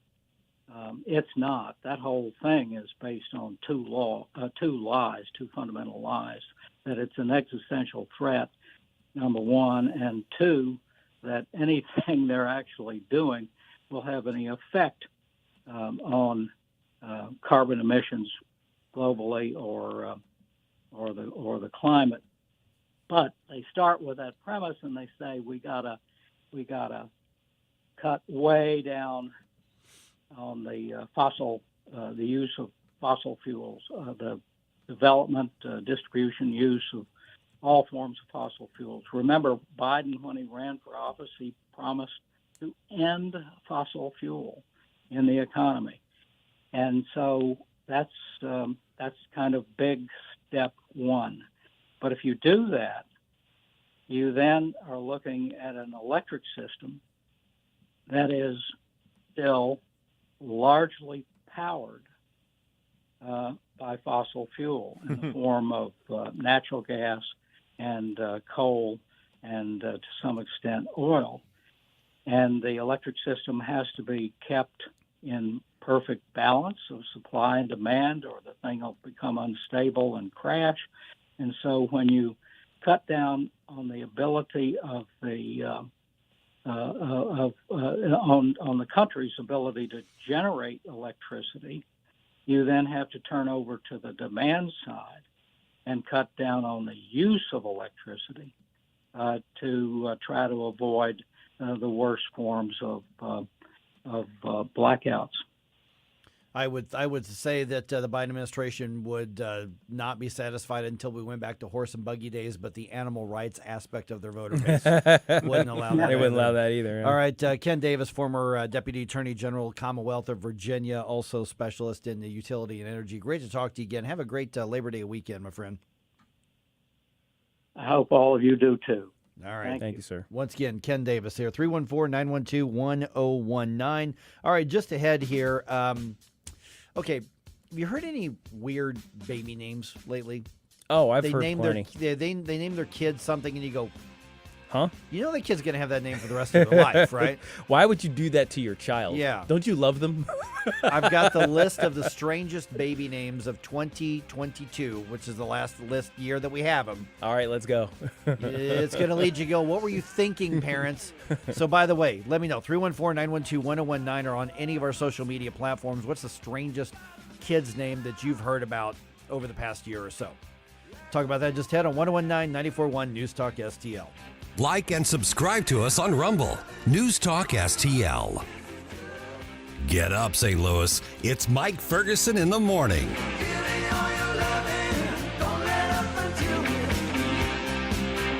News Talk STL. Always streaming on your smart speaker, our mobile app, or newstalkstl.com.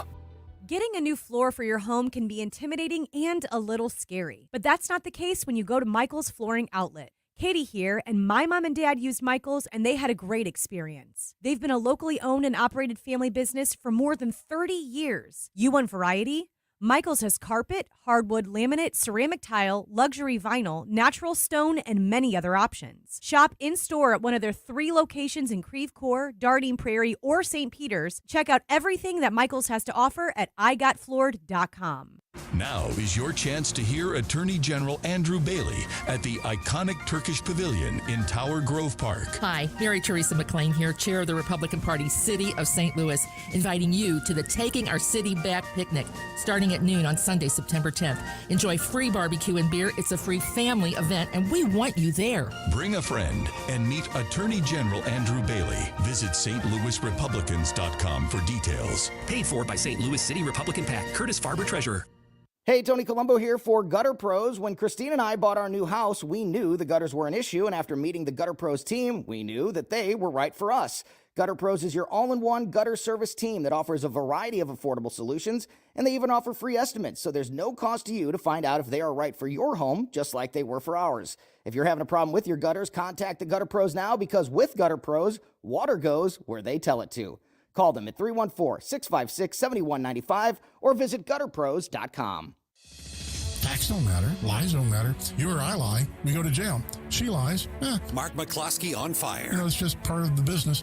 President lies. It's part of his business. Joe Biden couldn't tell the truth if he could remember it. And then you got Hunter Biden, because he's a drug addict, because he's a gun criminal, because, posts pictures of himself with hookers and crack pipes and all that kind of stuff. That makes him somehow wonderful. Mark McCloskey on fire. Sundays at 5 on News Talk STL. This hour of Mike Ferguson in the Morning is brought to you by Stifel. Request a portfolio review from your Stifel financial advisor at stifel.com. That's STIFEL.com.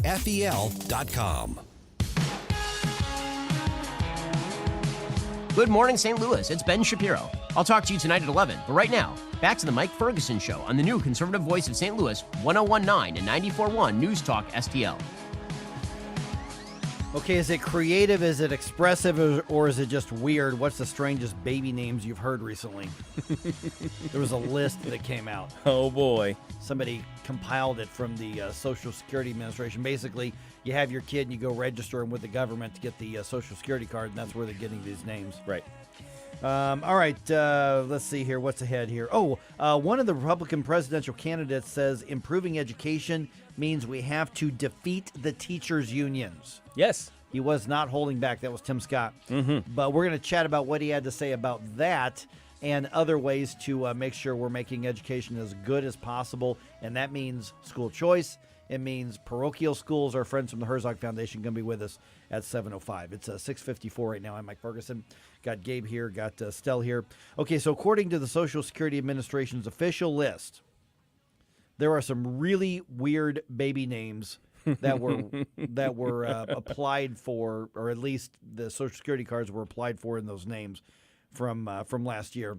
Now, have you heard any weird kid names like in your circles, your names?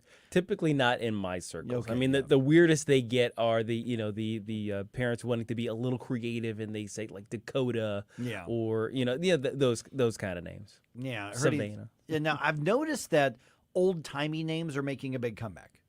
And I actually think that's kind of cool. I like those too. Like, for instance, our former next-door neighbors, they had their little baby, and it was Margot. Yeah. Well, Margot's a pretty 40s and 50s name. Yes. And it's now, those names are back in style. I actually think that's kind of cool. Yeah. I kind of thought Margot was short for Margaret, but maybe not. Yeah, but even Margaret is that's That's not an a old- name. Yeah, that's an old timey name. Mhm. Yeah. And so those are coming back around. Those That's names, great. those If names they- are the bee's knees.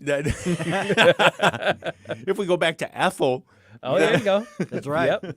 Mm-hmm. Abigail. But yeah, those are the types of names that are coming back. But get this. So somebody went through the Social Security Administration's official list of baby names from last year, and they just picked out some of the strangest ones.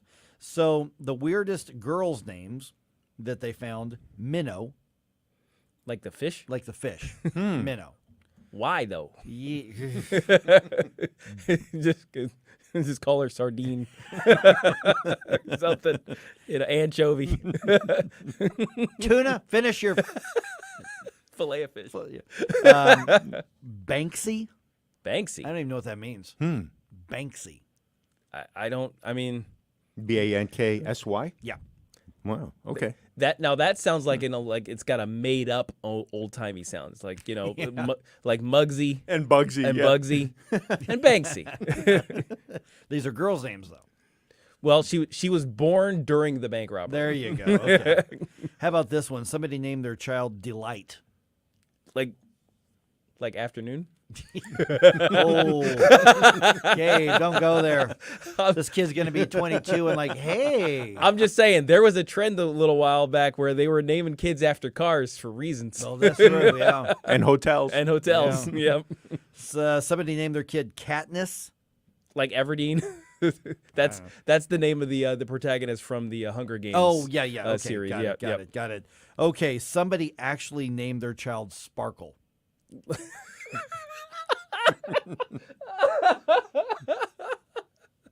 Oh my gosh, Sparkle. Well, okay, what do you give? What middle name do you give to Sparkle?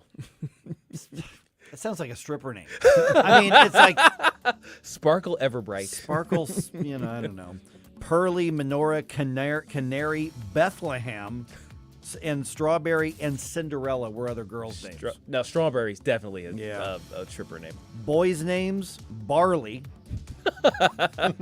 Dragon, Texas, Utah, Daytona, Fender, Rooster, Ruckus. I want to share something special with you.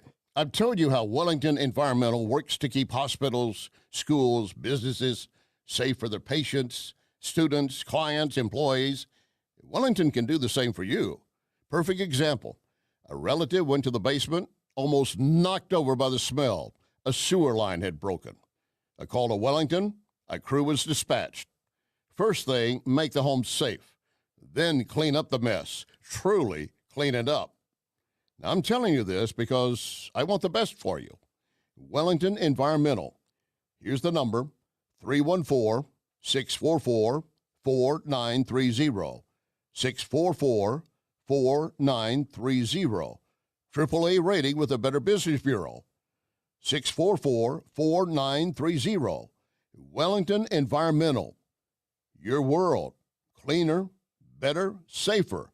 Be well with Wellington.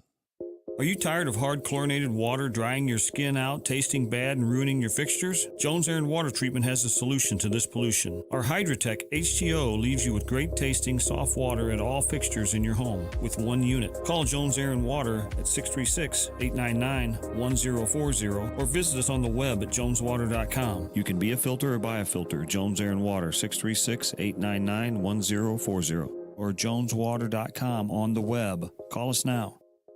This Saturday night at 10 on Stories of New Americans. My guest is Daniel Tongpui from Burma. I was applied for the DV. Diversity Visa Lottery. Yes, it is. It's like a lottery. If their name comes up, they can come to the United States after, of course, after vetting and background checks. But they are expected to become self-sufficient. They don't get any help from the government. Stories of New Americans, Saturday nights at 10 on News Talk STL. KLGY HD3 Clayton, K270BW Bellefonte, KNBS Bowling Green. This is News Talk STL at 1019, 94.1, and always streaming at newstalkstl.com. News this hour from townhall.com. I'm Rich Thomason. As Floridians take stock of the damage done by Hurricane Idalia, the storm is now off the North Carolina coast, fixing to move out to sea. There is some flooding along the coast of the Carolinas. The storm has left hundreds of thousands without power across parts of Florida, South Georgia, and the Carolinas. The 3 storm-related deaths, 2 of them in Florida and 1 in Georgia.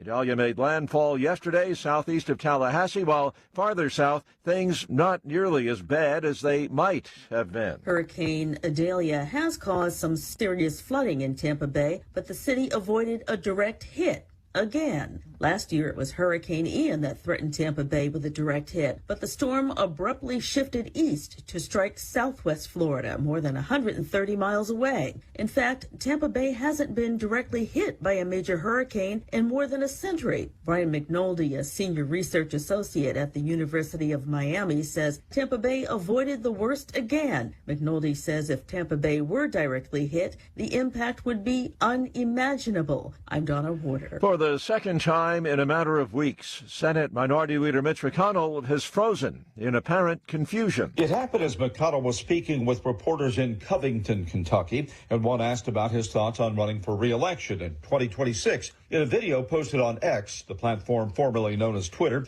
McConnell can be heard apparently mumbling a phrase and then staring ahead in silence for some 30 seconds. McConnell suffered a similar episode while addressing reporters at the Capitol last month.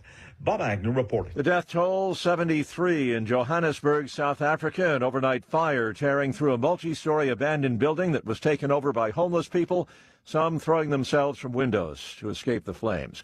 Wall Street, Dow futures up 163. More on these stories at townhall.com.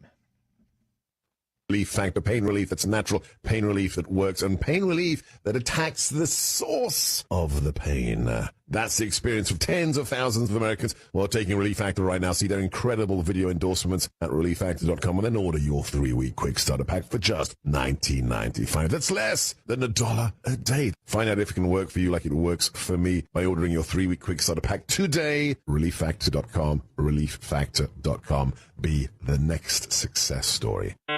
Attention, your money is now controlled by the U.S. government. Picture a world where your every purchase is monitored, tracked, and controlled by those in power to suppress the freedoms of those they see fit. My name is Jason Hansen. I become very focused on the impending rollout of the central bank digital currency. I've partnered with Advantage Gold to offer you a solution. Claim your free gold protection kit from Advantage Gold. Call 800-900-8000. That's 800-900-8000. Advantage Gold is from the Michaels Flooring Outlet Weather Center. I'm News 4 meteorologist Kristen Cornett with your first alert forecast. Clear skies this morning, temperatures near 60 degrees. Expect some patchy dense fog, especially in those river valleys. Sunny skies this afternoon, humidity nice and low, the high temperature 80 degrees. Tonight, clear skies will drop to 58, and for Friday, another beautiful day. Sunny skies at 84 degrees. That's your first alert forecast. I'm meteorologist Kristen Cornett. This hour of News Talk STL is brought to you by Rodney and Jen Wallner and the entire Wallner home selling team at Berkshire Hathaway. Call them today at 314-810-SOLD. 314-810-SOLD. Rhino Shield is far superior to even the best traditional exterior house paint. Rhino Shield is 8 to 10 times thicker than paint and comes with a 25-year transferable warranty. Rhino Shield is the only ceramic coating company that has been chosen by Disney, This Old House, and 3 times on HGTV's Curb Appeal, where every episode is concentrated on unpainted brick, bonds and seals to stucco, wood, hardy, block, color lock, masonite, and more. No better product for those steel aluminum-sided homes that have become, chalky and tired looking. We coat sloped and flat roofs to extend their lives too. After 15 years, we've got a great reputation and a superior product. As long as it's affordable, why wouldn't you do it? Before you make the costly mistake of painting with traditional paint, you'd be best served to call Rhino Shield today. We are the experts and our evaluations are free. 877-25-RHINO or 877-25rhino.com. Tell them, ladies. No paint, don't Rhino. Go Rhino Shield. Never paint your house again. Rhino Shield. This hour of Mike Ferguson in the Morning brought to you by Window World. Simply the best for less. 314-993-1800 or visit windowworld.com. Mike Ferguson. You play ball like a girl. Gabe Pfeiffer. I triple dog dare you. Get up, can't you hear the alarm? Get up, St. Louis. So it's time to get out of bed. Pour yourself the greatest cup of Kofifi the world has ever seen. Rise up with one voice, drain the swamp, and take back our country. Today's the day we're going to do it, and it's time to do it right now, believe me. Mike Ferguson in the Morning on News Talk STL. This is your cousin Rob. All right, Tim Scott went there during the first Republican presidential debate saying we have to break the backs of the public school teachers' unions. Threw down a gauntlet with unequivocal Yes. gusto. He ain't wrong. Nope. And cheers went through homes throughout America. Oh, yes. But that's crucial because the teachers' unions are some of the biggest obstacles in this country to your child getting a good education and getting any sort of education that respects your family's morality or belief as well. So that was unusually punch-you-in-the-face language from Tim Scott, but I'm glad that he actually said it. All right, I haven't mentioned this in a while. We've got our News Talk STL newsletter. If you have not signed up for that, it is free, comes once a week, and is a really quick, easy, and fun read. It includes some video or audio element. There's always a Todd Showalter political cartoon in there, and then usually content that you don't get on the air that's extra for the newsletter. So just go to newstalkstl.com, and you can sign up for that for free. Joined now by Daryl Jones from our friends at the Herzog Foundation. And Daryl, I want to start with when Tim Scott said in that debate, we have to break the backs of the teachers' unions. I kind of sat back and went, whoa, okay. I like that fight out of Tim Scott. And I'm not asking you, which candidates you like or you don't like. But is the fact that we have so many prominent people in policy and politics and media and even occasionally in academia who are saying, listen, this is one of the biggest problems right now between children and a good education and children and their parents' influence and guidance in their life. Absolutely. I'm telling you, this is a battle that is not going away. And in so many different cultural indicators we're seeing where, certainly politicians are standing up for and speaking for the number of constituents who are crying out for new options. I knew that in some way or another in that debate, the whole topic of education was going to come up. But wow, Senator Scott was pretty bold in that statement. We've got to break the back of the teachers union. That was powerful. And the debate's not going away. Good morning, Daryl. Gabe here. Public school educators, parents, they're moving into other areas to try and get, at least the good ones, I'll say, trying to get their kids out of public schools and into private schools, home schools, and something called micro schools or micro schooling. What explain to me and our listeners what micro schooling is. Happy to do that.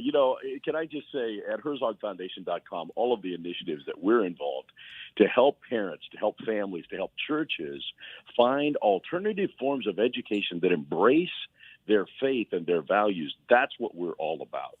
And certainly microschooling is I say it's a new phenomenon. It's really a resurgence of an old phenomenon. It's the old one-room schoolhouse, where there are a dozen, maybe 20 students in one room with one teacher, and they all have their own pathways to how they're moving forward educationally. But I will tell you, the state of Arizona is exploding with micro schools. We're seeing it through our initiative, School Box, where families are opting for, we just want a one-room schoolhouse where our cul-de-sac, the kids in our cul-de-sac, different ages with one teacher are coming together and learning. And you know what? Test scores are through the roof. It is a great and an affordable product where students are responding well with the smaller class size, but it's also it's good education. And microschooling is happening all over. We've got this school box initiative that we rolled out just a few months ago, where we're trying to provide what is the roadmap to start a Christian school. And we make all of our resources free to families or to churches that are looking for different options. And certainly microschooling is one of the options that will help you start one. We'll show you how to do it. We'll even supply you free of charge a mentor to help you get this thing off the ground. And the mentor will be somebody that we'll pay who's actually running a micro school.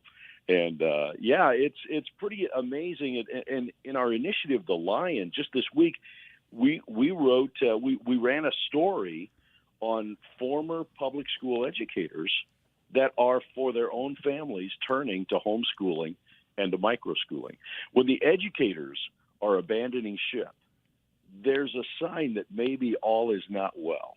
And that's what we're seeing across the country, and that it was a very enlightening story about two specific education families, and their decision to move their kids out of public school, and one family chose a homeschooling route, and another established a micro school.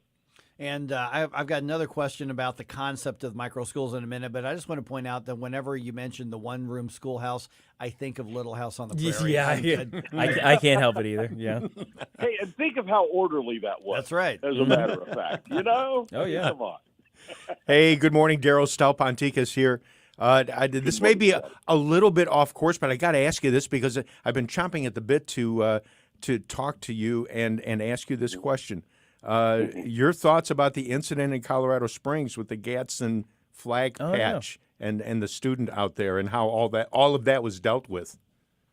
You know what? I'll be honest with you. I have really not dove deeply into that topic. I don't know that I'm prepared to address it. Okay. But I will certainly let me do a little digging in, and happy to comment on that.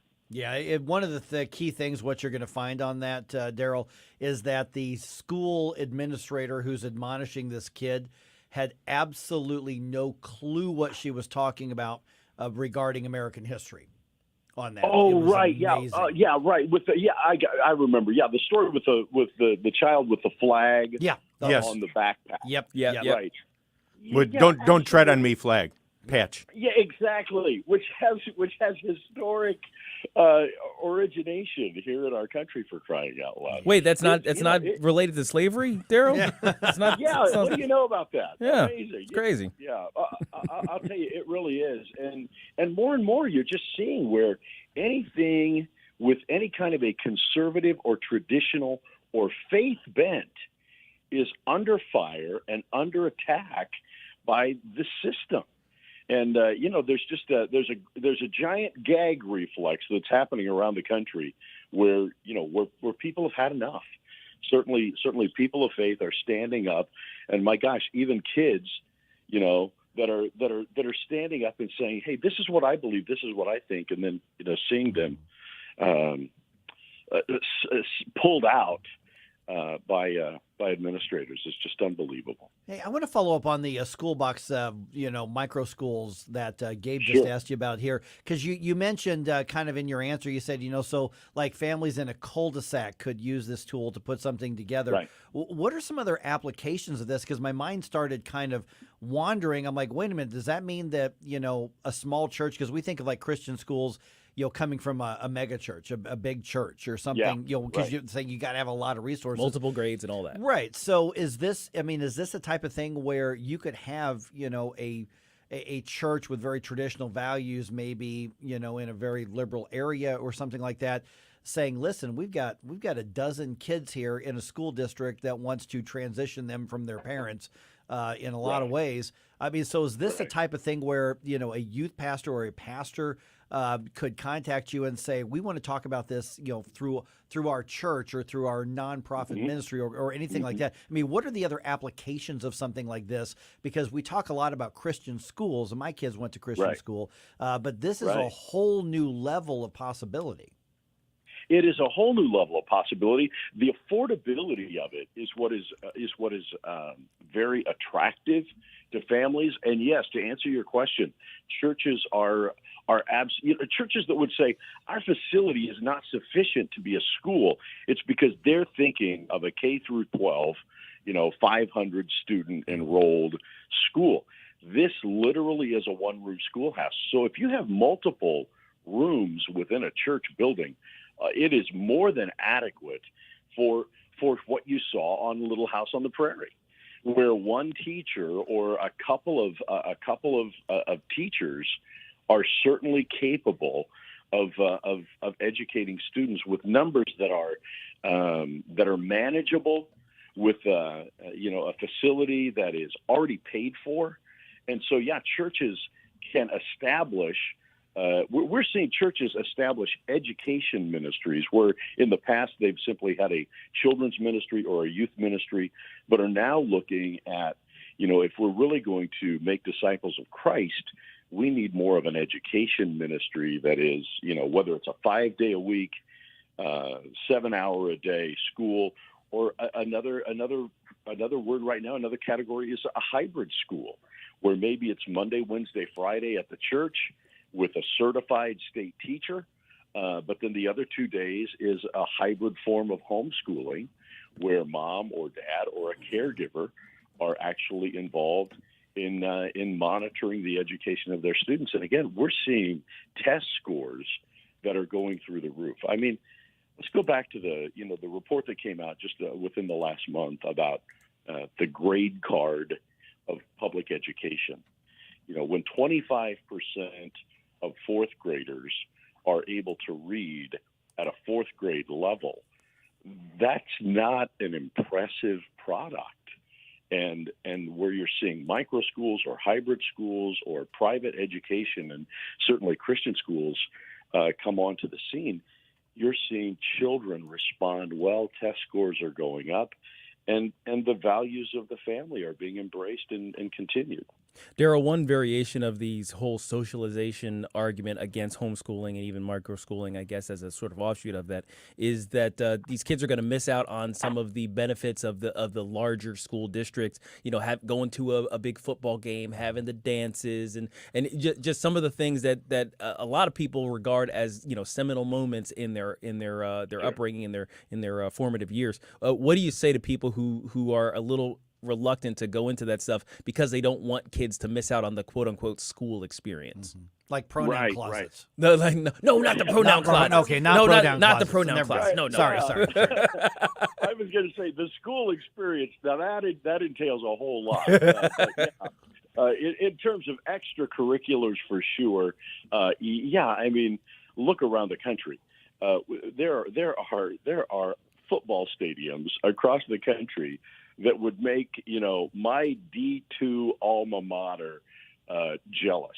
And these are Christian schools with athletic programs that are competing at state levels with public schools and are doing very well. And so whether you're talking about theater, whether you're talking about speech and debate, whether you're talking about music competitions, whether you're talking about athletic competitions, science and STEM competitions, Christian schools are absolutely in that arena and competing very well. And partnering with the homeschooling and the microschooling is kind of how you accomplish that, right? Oh yeah, absolutely. Yeah, and we're seeing even homeschool organizations that are starting their own homeschool leagues. Which is pretty cool. I mean, and the number of homeschool students. I mean, as people were leaving public education, 2-to-1, families were choosing homeschool, even to private school or Christian schools. So, I mean, the homeschool movement is very large in the country and continuing to grow. Yeah, my daughter at her Christian school, they competed against homeschool teams. in the organized. sure. That was out there. Okay, so basically the call to action here is, Daryl, I know there are a lot of people who are saying, boy, I would love it if, boy, what a pipe dream if we could do this through our church or through our neighborhood group or whatever the case is. Bottom line is they need to get in touch with you and find out what's possible. So how do they do that? Absolutely. Go to hfschoolbox.com. We'll show you all of the options for a Christian school alternative that's affordable, where you decide what it is that God's put on your heart to establish as education for your children, and we help you build it. And we don't charge you for that. In fact, we make our resources available to you in order to launch that school. But I'll also tell you, Read Lion, READ, readlion.com is our daily news source. That is an award-winning news source where we're talking about what is going on in education in the country, K through 12, and we're writing about it. 10 to 15 articles every single day. Our news team is talking about what's going on in K through 12 education. So whether it's Christian school or whether it's public education or charter schools, if it's going on and it's a story, we're writing about it. Yep. And again, that's a free resource available to anybody at readlion.com, and all of our initiatives at herzogfoundation.com. There's a contact us link where if you want to start a conversation, we would love to follow up and talk with you. All right, Daryl Jones from the Herzog Foundation. I'm subscribed to the newsletter, and I encourage everybody to do that as well. Mm-hmm. Have a great holiday weekend, Daryl. Appreciate you being on again. Thank you. You guys too. Thanks, Daryl. All right, just ahead here, it happened again to Mitch McConnell. Did you see this? I did. Yeah. This is not good, guys. This is not good between him, Dianne Feinstein, John Fetterman, somebody else in Washington, D.C. who has moments of, what's his name? On Pennsylvania. Yeah, the right? guy, Yeah, that guy. This is really bad. J.B. Ware. What should we be doing with these politicians? Yeah. Hear what happened. Let's talk about that right around 7:23 on 101.9 94.1 News Talk STL. Yeah, I got to get his other alien. Like and subscribe to us on Rumble. News Talk STL. Mike Ferguson in the morning.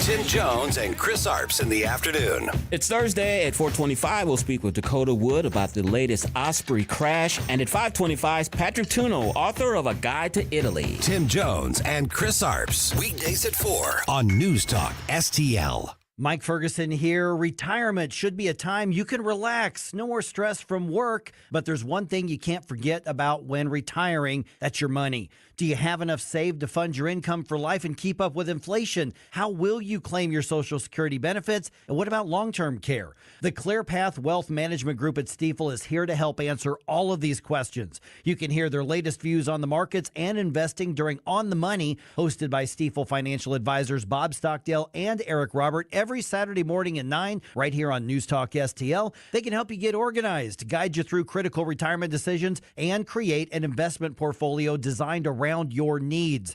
To schedule your free retirement plan consultation, go to clearpathinvesting.com. That's clearpathinvesting.com, or call 636-695-2650, 636-695-2650. Stifel Nicholas and Company Incorporated, member SIPC and NYSE. Tim Jones and Chris Arps in the afternoon. Diana Ferget-Roth with the Heritage Foundation. She's the director of the Center for Energy, Climate, and the Environment. There haven't been more hurricanes. There has been more hurricane damage because we're building more expensive homes along the coast. Because if you're building a $4 million mansion instead of a $40,000 house, then that's $4 million in damages. Tim Jones and Chris Arps. Weekdays at 4 on News Talk STL.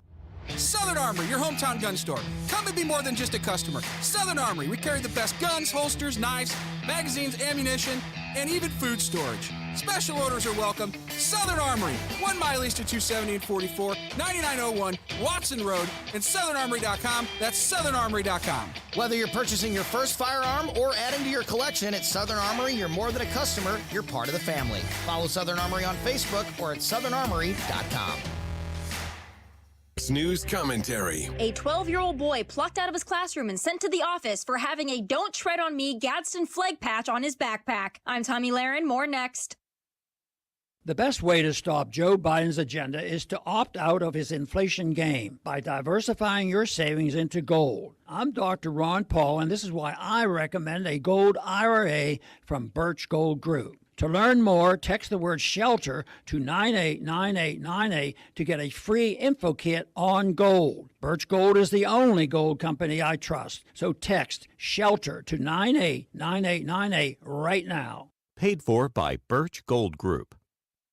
We're experiencing in so-called education today ain't leaning to the left. It's full-blown activism, gay sex ed, and liberal lunacy passed off as education. Here's another example out of Colorado Springs, Colorado. A 12-year-old boy plucked out of his classroom and sent to the office for what? For having a "Don't Tread on Me" Gadsden flag patch on his backpack. In the now viral video, staff members reprimand the boy for his "Don't Tread on Me" patch and insist it's a symbol of slavery that might make students uncomfortable or be a distraction. The Gadsden flag served as a warning to Britain not to violate the liberties of its American subjects. So riddle me how a flag designed to symbolize the fight for liberty is connected to the slave trade. If you have a kid in the industrial indoctrination complex formerly known as public school, get them out at all costs. Get them out now. I'm Tommy Lahren. News, analysis, opinion. It almost seems common sense, but, alas, common sense isn't so common these days. News Talk STL.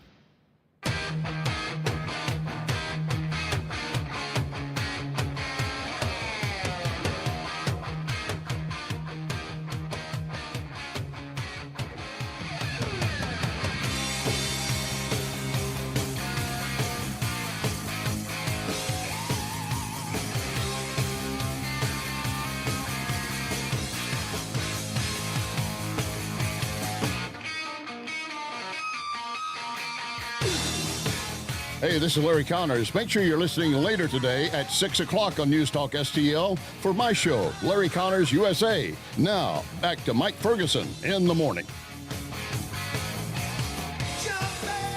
All right, Mitch McConnell had another one of his episodes. This is scary to watch. Yeah, I don't like seeing these things. Yeah, yeah. Even if it's not, Mitch McConnell's not going to be the favorite senator of conservatives, but still, this is really scary to watch. I'll tell you what happened. Matter of fact, I'm just going to play the audio for you. By the way, I hope you have your tickets to our September 15th event, Is the Constitution at a Crossroads, with Judge Douglas Ginsburg. We're going to talk to the judge at 7:35, get a preview of that conversation. All right. Okay, Senator Mitch McConnell was at some Chamber of Commerce thing in his home state of Kentucky, did his whatever thing he was going to do, and then he was taking questions from reporters, and this happened. What are my thoughts about what? Running for re-election in 2026. That's frozen, staring blankly. Did you hear the question, Senator? Running for re-election in 2026? All right, I'm sorry, you all. We're going to need a minute. Senator. Okay, then that went on for several more seconds, and they sort of shuffled him out of there. And you also pair that with Dianne Feinstein out of California, who has people going, she has no idea what's going around her.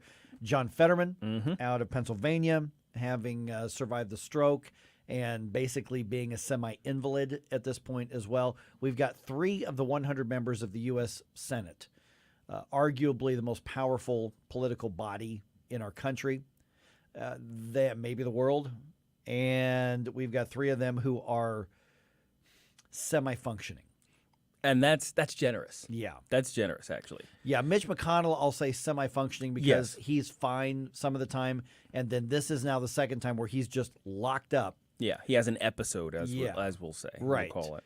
I don't know if it was one of those TIA, mini strokes or whether it was just an age thing or whatever the case is, but he just simply froze and checks out. Yeah. Yeah, and the look on his face is very reminiscent of what you would have seen or might have seen in a parent or a grandparent who's going through dementia. I mean, like the expression on his face, I've seen it before, and that's not somebody you want to have major decision making power. But because we see that with Joe Biden as well. Yeah. So now I'm trying to set this up and talk about this in a way, because we just got a minute or so before the next information segment that we're going to talk to Judge Ginsburg. But what happens is you take the politics out of it. Yeah. I mean, try to take it out here, because what we're talking about are 3 Democrats and 1 Republican, one of the most powerful Republicans as it is. So we're talking about somebody, and 80% of the time he may be fine. But when he checks out, man, he's just gone. Yeah. He is not there. Nope. So other than elections, because he's not up for election again in 2026, I don't think he's going to run again. Right. But what happens if he deteriorates to the point where Dianne Feinstein is? You know, to the point where Strom Thurmond was at the end of his time in Congress. You know, we have a regulation about incapacity of the president, right? 25th Amendment, yeah. 25th Amendment, right? And so I imagine that there should be something in place for other. Nope. Not even in statutory law or anything like that? Not since we changed how U.S. senators are elected, because they used to be picked by the state legislatures. True. I will say something that's going to be controversial here. I think one of the biggest mistakes this country ever made was going to the direct election of U.S. senators. Absolutely. I believe one that. of the most horrible mistakes we've made, because in the case of a Dianne Feinstein, in the case of a Mitch McConnell, the state legislatures could recall them and place them with somebody else. Yes. And now in California, they would recall Dianne Feinstein and then replace her with somebody just as far left. Kentucky would probably recall Mitch McConnell and replace him with somebody who's, conservative. Yeah. They really probably would. I mean, they elected Rand Paul, for crying out loud, as the other U.S. senator. But we made a terrible mistake in this country when we changed our Constitution to directly elect U.S. senators. It upset the balance of power, balancing out the people and the federal government and the states and the federal government. But that's a whole other thing we can talk about later. Yeah. The reality is that we don't have an option. There are no recalls, right, for U.S. senator. There just aren't. And there aren't any regulations. I mean, if we don't have one on the books, there are 0 regulations to prevent somebody who is, honestly and demonstrably incapacitated from continuing to serve in that office until the election. The state of Missouri literally elected a dead guy once. Yeah. As in, he was completely deceased by the time he was elected. He was gone. Right. You can elect somebody in a coma. Yeah. Now, taking the oath of office is going to be a little bit of a challenge. But is there a requirement to do that? Yes. You have you have to be seated. Yeah. You have to. Okay, so that's how you seat somebody is through taking the oath. And if they cannot perform the oath, then that's the. It's never happened before. We don't know. And that's just a timing issue, right? Because that's really all it is, right? Because if somebody can get elected beforehand or get elected after the fact, as we've seen with like a Fetterman or something like that, after they're demonstrably impaired, oath of office. Man, we could have a situation in the future where somebody just is incapable of taking the oath of office. There may be a younger listener wondering, who's the dead person that Mike's talking about? That was Governor Carnahan. Yes, Mel Carnahan. Who was killed in a plane crash during the campaign. He was running to challenge John Ashcroft. Matter of fact, one of my friends was on that plane with Governor Carnahan, who died in that crash. He defeated John Ashcroft. Because John Ashcroft, basically being John Ashcroft, he did not continue campaigning hard and hitting Carnahan, and he kind of didn't really suspend his campaign, but he didn't campaign in poor taste, which John Ashcroft is never going to do. He's a very classy guy. Sure, there's some things I disagree with him on, a lot of things I agree with him on, but he's a very classy guy. So in that case, Governor Mel Carnahan won that election after he had been killed in that plane crash. And then what happened is his wife was appointed to his spot, and then she served until the special election where she was defeated soundly. Right. Yeah. So that's what happened. All right. Wow, it's crazy. All these questions come down to what the Constitution provides. So let's talk about the Constitution just ahead. Yeah. We've got this event, Is the Constitution at a Crossroads, coming up on September 15th. It's going to feature Judge Douglas Ginsburg, who joins us in about 2.5 minutes right here on 101.9, 94.1 News Talk STL. For podcast articles and more, find us on newstalkstl.com. Get up, St. Louis. It's Mike Ferguson in the morning. From the Michaels Flooring Outlet Weather Center. I'm News 4 meteorologist Kristen Cornett with your first alert forecast. Clear skies this morning, temperatures near 60 degrees. Expect some patchy dense fog, especially in those river valleys. Sunny skies this afternoon, humidity nice and low, the high temperature 80 degrees. Tonight, clear skies will drop to 58, and for Friday, another beautiful day. Sunny skies and 84 degrees. That's your first alert forecast. I'm meteorologist Kristen Cornett. This is 101.9 and 94.1. Female millennial Trump supporter. I listen to it like every day. Like, seriously, you get it. News Talk STL. Hi, Sean Long for STL Fence Works. STL Fence Works is proud and excited to install American-made aluminum and vinyl fence products, as well as American-made decking. For instance, STL Fence Works has teamed up with Jareth Manufacturing. Jareth invented the aluminum fence industry over 50 years ago. The Jareth product is wholly sourced and manufactured in the U.S., and STL Fence Works is the third largest Jareth customer in the world. STL Fence Works is vinyl fencing also, and not just white. We partner with National Vinyl Products to provide you with tan, clay, gray, and variegated wood grain vinyl fence products too, all made in the U.S. Not to be forgotten, STL Fence Works is maintenance-free decking. STL Fence Works is the #1 distributor of Wolf Cellular PVC in the Midwest, proudly manufactured in the U.S. and voted #1 maintenance-free decking product in the United States.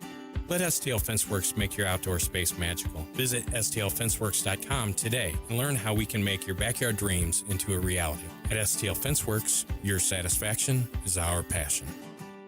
Allen Outdoor Solutions knows what you want. An oasis, a place at your home to relax, enjoy, entertain. Allen Outdoor Solutions can design and build your oasis. A spacious stone patio, different levels, maybe a fireplace, flowing water. See their quality work at AllenOutdoorSTL.com, AllenOutdoorSTL.com, or call 314-647-4800. AllenOutdoorSTL.com.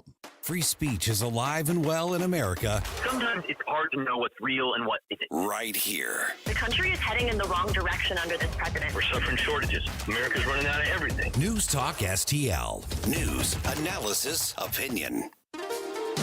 Hello, morning people. Tony Colombo and Katie Fitzpatrick here. Thanks for listening to Mike Ferguson in the morning here on News Talk STL. And don't forget to join us today at 2 for Colombo and Katie. See you then.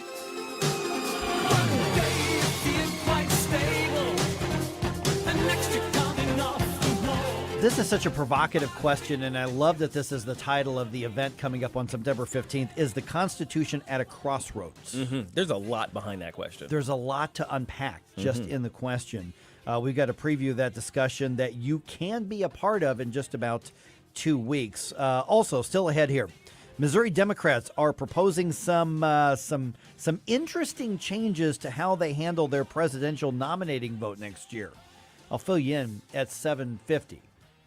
I find some of their ideas, I really do find them interesting. Yeah, well, I'm glad that nobody else is doing them, but I think it's interesting what they're going to try, or at least they're thinking about trying. Let's put it that way. Because from my perspective, Democrats will try anything to try to get more votes and ballots. But this is for their nominating process, their True. primaries thing. So this isn't the general election, but yeah, this shows what they want to do on that. But it's really going to be different for the Democrats next year. Yeah. All right, it is 7:37 right now.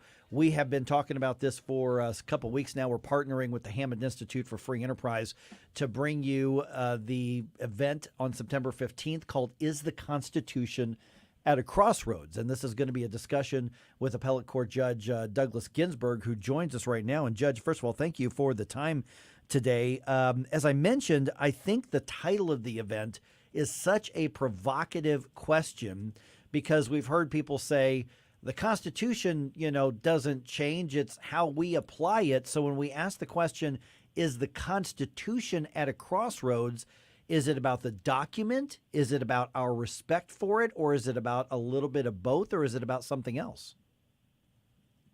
Well, great questions, Mike. Thank you for giving me a chance to talk to you. Well, it's about all of those things and more, and I would say in particular, whether the level of public understanding of our Constitution has gotten so low that it is going to create a crisis for our form of governance. Civic education in the United States has never been as bad as it is now. It gets worse and worse.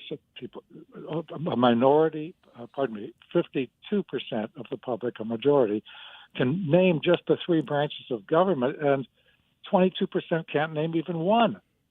So we have an increasingly ignorant public and a public that's eligible to vote, and are liable to fall prey to extravagant promises by candidates. Some of the candidates today that we're hearing from for 2024 are proposing things that would be unconstitutional. They don't point out that it would require an amendment to the Constitution, or that could be accomplished only if the candidate and his party also controlled both the House and the Senate, because it required legislation. And people don't stop to think about that and ask the question, well, is what you're talking about possible? Is it constitutional, or are you just trying to hornswoggle the public into voting for you? That's a very dangerous situation to be in. And at some point, if we don't turn that around, we will be unable to sustain a federal republic. Good morning, Douglas. Sorry, go ahead. No, go on, please. I was going to ask about the fact that, for a few years now, I've been hearing some calls here and there for wanting to have a constitutional what do you call it? Convention. Constitutional convention. Constitutional convention. Maybe an Article 5 convention. Yeah. Right, to sort of take a good look. And from the conservative perspective, a lot of people say, well, we want to clarify the Second Amendment, and we want to do this, and we want to do that. But of course, opening up the doors there also opens it up to the opposition. I just wanted you to kind of explain to our listeners what a constitutional convention would mean. Well, yes, that's a great question. So, of course, the Constitution was given us by the Continental Constitutional Congress. The first Congress. I garbled that. Pardon me. But the point was that it was by representatives from each of the 13 states who voted as states. So there were 13 votes cast on ratifying or approving the Constitution to be ratified by the public. And if the states were now again to send delegates to a convention, if enough of them participated, it would be possible for them to propose to alter the Constitution, and again have those changes put before the public for ratification. Now, the concern has for a long time been that any convention of the states would be uncontrollable. Anything could happen. Not just partisan uncertainty, but who knows what sort of radical sentiment might sweep a convention in either direction. But now, in just the last few years, there has been a proposal circulating that would actually, I think, go a very long way, maybe completely blunt that concern, because it would involve nominating delegates with a very limited authorization as to what it is in the Constitution that they were permitted to vote on by their states. And that formula, it's a little more complicated than I can lay out just now, but in a moment on radio, but that formula, it seems, would make it quite reasonable to convene a constitutional convention for very limited and specific purposes, those chosen by the states in advance. So the convention couldn't go off on a tear on its own. All right, we're visiting my apologies, Judge. No, it's just saying that makes it a good deal more attractive than it was before. And several states, I don't know what the number is now, have voted to do this if enough other states go along. Mm-hmm. We are visiting with Judge Douglas Ginsburg, who you can hear and meet on September 15th with the Is the Constitution at a Crossroads event that we are partnering with the Hammond Institute for Free Enterprise. NewsTalkSTL.com, HammondInstitute.org is where you're going to find more information. Judge, I think you mentioned the ignorance of a lot of Americans, and I'm meaning that in the connotative sense of the word, truly ignorance, because I think a lot of people throw around the word democracy not knowing truly what it means. And when we're talking about a constitutional republic, a lot of people would say, but Judge, we'll just take a vote and whatever the majority says, that's democracy. Why should we be held back by a document or anything else because we're trying to save our democracy? Why is that aspect of the conversation important for people to understand the ramifications? Well, we are not a democracy. The framers of our Constitution equated democracy with mob rule. And so they set up the Constitution in several respects, important ways, to avoid exactly that. And one of the most important and least understood is the Electoral College. So we hear now complaints that, well, the person who won the presidency in the Electoral College didn't win the popular vote across the country. And that has been true on several occasions now.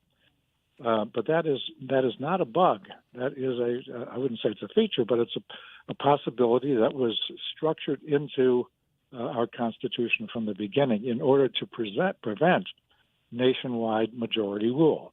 What would happen if we had one? Right now we have 51 elections.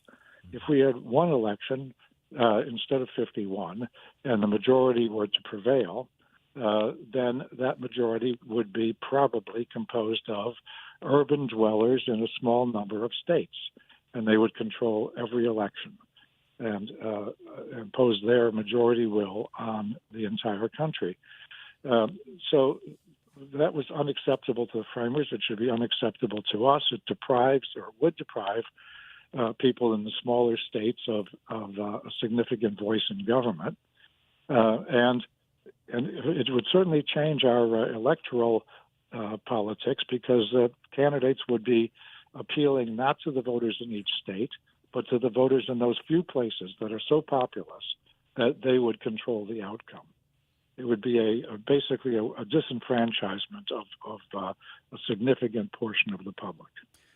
On radio shows like this, Judge, we try to ignite a passion for our constitutional foundation and our constitutional history. But let me ask, in your line of work, especially at the appellate court level, what are you seeing when it comes to the judiciary maintaining that respect for and being bound by the Constitution in 2023?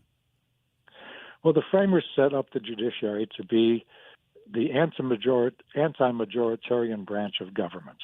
The federal judges are appointed. They have life tenure. They're secure against a reduction in their salary, so they're insulated from political retribution. And that casts the courts frequently in the role of saying the majority, let's say in the Congress, has done something that violates the Constitution. It was popular in the Congress, the public supported it, and yet it falls to the judiciary as a matter of duty to say when that has gone over the line and is not consistent with the Constitution. So the judiciary is almost always held in low esteem by a portion of the public who find their political preferences being thwarted by the judges speaking on behalf of the Constitution. This was a very prominent phenomenon, as you know, during the New Deal in the 1930s. The court eventually took a different view of the congressional power and acquiesced in a lot more federal legislation. But it is nonetheless that obligation of the judges to this day to take unpopular decisions in order to preserve the integrity of the Constitution. We've seen that in the last few years with some major decisions, very unpopular decisions, as to say a significant portion of the population, perhaps the majority, probably the majority, disagreeing, or rather, I shouldn't say disagreeing because they don't actually read the opinions and disagree, but rather being disappointed and angry that things did not go their way. So that just comes with the territory. It is a sacred obligation of the judges to do that, to adhere to the Constitution and enforce it. Judge, in our last question here, we're running out of time a little bit here, but tell us a little bit about the event itself. Do you know what the format is? What sort of questions you expect to take, that sort of thing? Well, I will be in a conversation with Professor Hall there, prominent professor of political science, and I expect that he will be a tough questioner. And there will be questions submitted by the audience. Indeed, people who register for the event online may submit questions at the time, and he will sort through those and raise the pertinent ones as the conversation goes along. So I think it's going to be a lively event. I'm afraid there's going to be no place to hide for me. I'm going to be up there in the dock, as it were, questioned by an expert professor. So I think it's going to be exciting, a bit of a tightrope walk for me, but good entertainment for everyone else. And I hope, really, seriously, educational. All right, Judge Douglas Ginsburg from the D.C. Federal Court of Appeals. We're looking forward to meeting you on September 15th in Brentwood, Missouri at the View 17 facility. So thank you so much for the preview of the conversation, and we'll look forward to chatting with you in person in a couple weeks. Thank you, Mike. See you then. All right, 314-912-1019. Now I'm more excited about the event. Yeah, absolutely. It's going to be cool. If you don't have your tickets already, go get them. HammondInstitute.org or newstalkstl.com. You can watch that. That is going to be live streamed as well, but it's just better to be there in person. And also you have your question answered. That's right. Exactly. So, yeah, we'd love to see you there. Tickets are free, but you do need one because we're expecting a lot of people. Come on out. All right, so we'll see you on the 15th. All right, just ahead, Democrats in Missouri trying something a little different when it comes to picking their presidential nominee, at least on the Missouri side. We'll talk about that, tell you what they're trying here in just about 2.5 minutes on 1019 94.1 News Talk STL.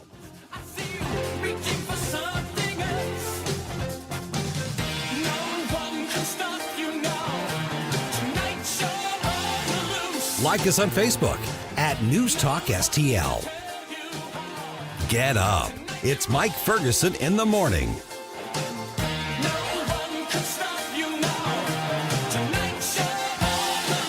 Hey, Tim Jones here with Tony Colombo for our friends Rodney and Jen Wallner at the Wallner Home Selling Team. If you're thinking about taking advantage of the market and selling your home, don't wait. Call the Wallners now. Put St. Louis's #1 home selling team to work for you. Rodney and Jen have the experience and work ethic that sets them apart from all the rest. That's why they sell 15 times more homes per year than your typical realtor and have so many qualified buyers right now. They'll guarantee to obtain you an offer. The results, Tony, speak for themselves. That's right, Tim. In fact, I recently benefited from those results personally. My wife and I couldn't be happier with the job the Wallners did for us, selling our old home in less than 2 days for significantly more than we were asking for and finding us the perfect new home. Like so many others, we loved working with Rodney and Jen, the Wallner Home Selling Team with Berkshire Hathaway. So if you're thinking about selling your home, don't wait. Call the Wallners now at 314-810-SOLD. That's 314-810-SOLD. Kick off your Labor Day weekend at the ballpark with the Cardinals and Pirates. On Friday, September 1st, 25,000 fans ages 16 and older will take home a snapback hat featuring the Cardinals' Angry Bird logo thanks to Scott Credit Union. This unique cap is this season's must-have for hat collectors and really all people with a head. That's Friday, September 1st, the Cardinals, the Pirates, and the Angry Bird hat giveaway. For tickets and details, visit cardinals.com/promotions. Calling all purse lovers and bag collectors. The high-demand Cardinals purse giveaway is back, and it's better than ever. On Saturday, September 2nd, 25,000 fans ages 16 and older will take home a Busch Stadium exclusive Cardinals purse, thanks to Wells Fargo Advisors. This black handbag features a gold metal logo on the front and many upgraded compartments. Don't miss your chance to add this stylish purse to your collection. For tickets or info, visit cardinals.com/promotions. This hour of Mike Ferguson in the morning brought to you by Window World. Simply the best for less. 314-993-1800 or visit windowworld.com.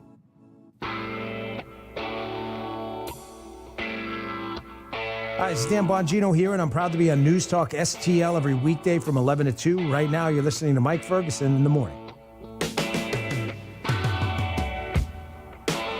All right, Missouri Democrats are getting creative when it comes to their presidential nominating process for 2024, at least in the state.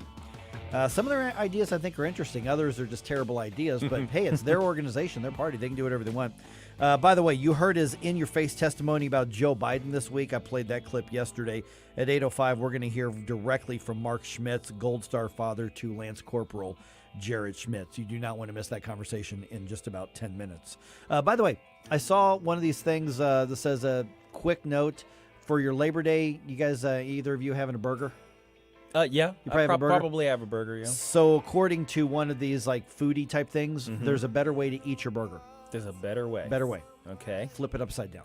So prepare your burger the way you normally would, but then turn it upside down so the bigger, like rounder bun is you're holding it on the bottom. I kind of do that. Oh, do you? already. Okay, Yeah. well, you're ahead of the game. Because apparently it's stronger and sturdier and less likely stuff to fall out. But because the meat then is on the bottom and you bite down through all the condiments, they say it actually will make your burger taste better. Did they do research on this? They did. They did. They Okay. did, yeah.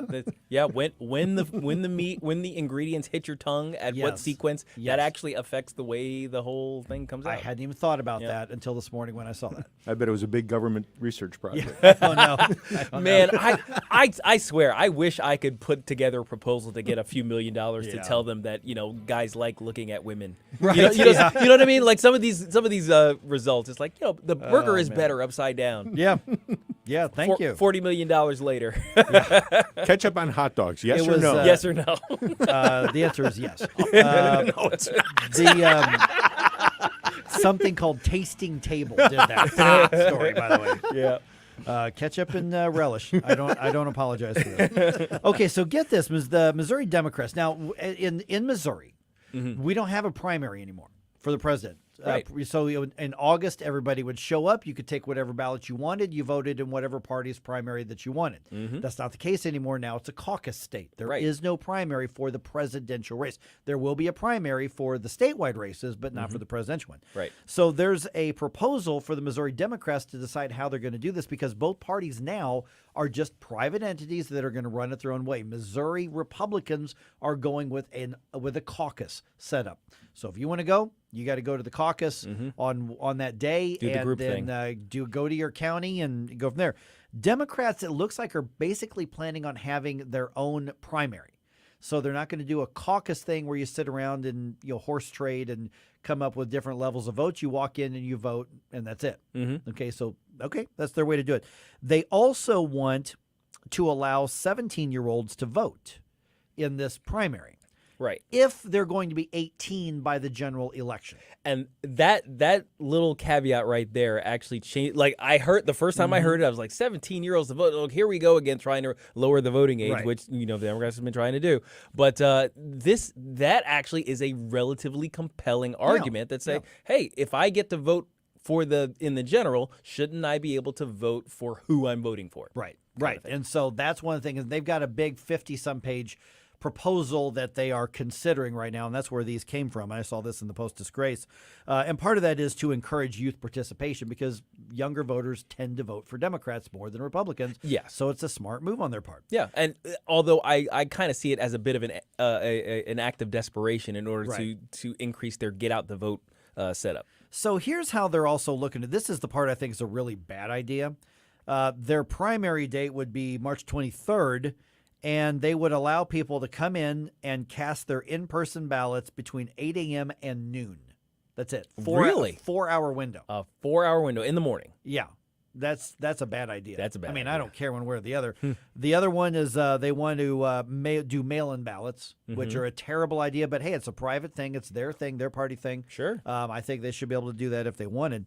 But get this. A couple other things. They want to do ranked choice voting because Democrats are really pushing that in Missouri. It's the only way they're going to try to – that's their only hope for winning back any major seats in the state is ranked choice voting. But they want to implement that in their primary system. So if they say if there are 2 or more candidates, then they would do ranked choice. Well, if there are only 2 candidates, Biden and Kennedy or something like that, ranked choice doesn't make any sense. No. Because there's only 2. Yeah. If there's 3 or more, I guess they could do that if they want. But establishing the president, I guess, is important to them. Yes.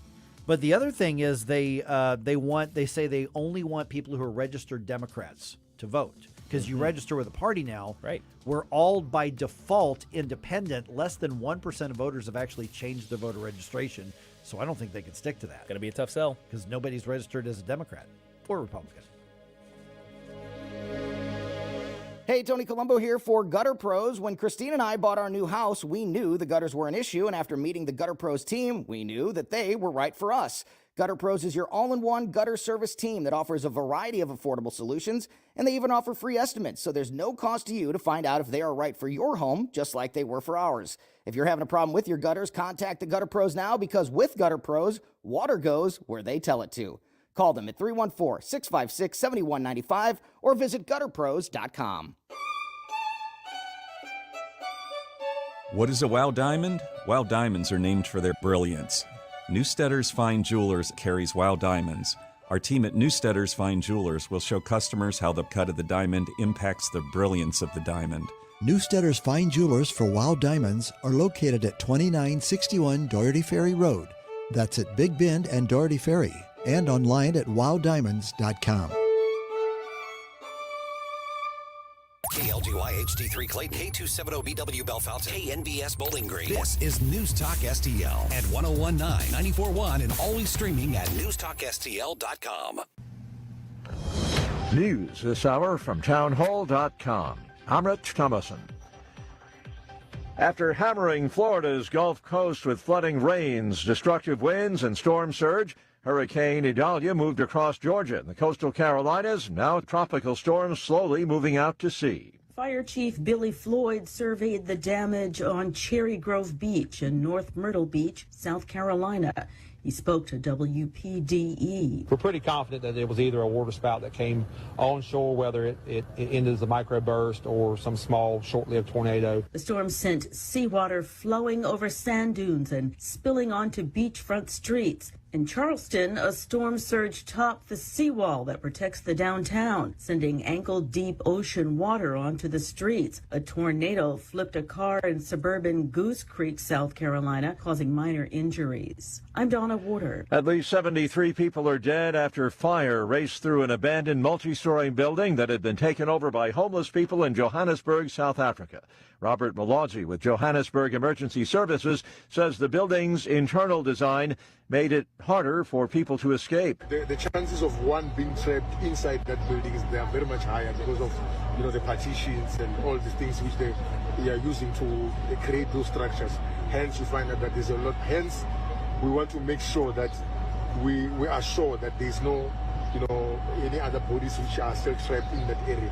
A gauge of inflation closely watched by the Federal Reserve remained subdued last month, adding to signs of cooling price increases, raising the likelihood that the Fed will leave interest rates unchanged at its next meeting next month.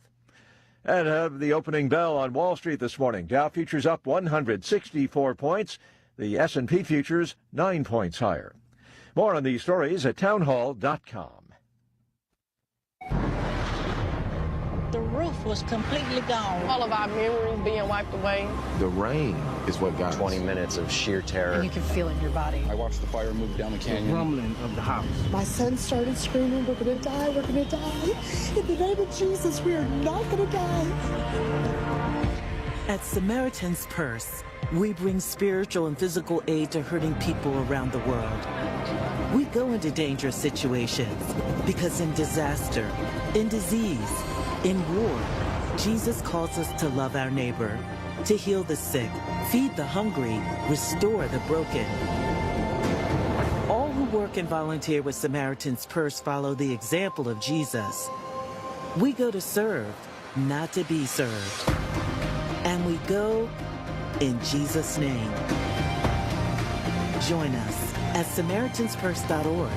That's From the Michaels Flooring Outlet Weather Center.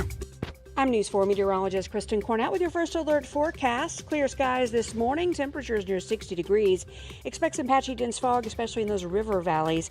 Sunny skies this afternoon, humidity nice and low, the high temperature 80 degrees. Tonight, clear skies will drop to 58, and for Friday, another beautiful day. Sunny skies and 84 degrees. That's your first alert forecast. I'm meteorologist Kristen Cornett. When you've got something to say, be heard loud and clear. If they'll just do what they were voted in to do. This party needs to get a backbone. They need to get some spine. Join the conversation. St. Louis's place to talk. The Democrats and the Republicans can give us all the lip service they want, but what they need to do is take action today. 1019 and 94.1. You have to take a stand sometimes. This is News Talk STL. News, analysis, and opinion. This hour of News Talk STL is brought to you by Stifel, serving investors for over 130 years. Contact your Stifel financial advisor at stifel.com. That's STIFEL.com. We're going to get one more snap of hot weather before things cool down for fall. We know how that's how it's going to work. But we're also seeing the temperatures go up and down and up and down. And if you're looking around at your windows and saying, wait a minute, what's all that condensation doing there? That means that what's happening is the cold air in the summertime and soon to be the warm air in the wintertime is getting out of your house in a way that is making your home less efficient.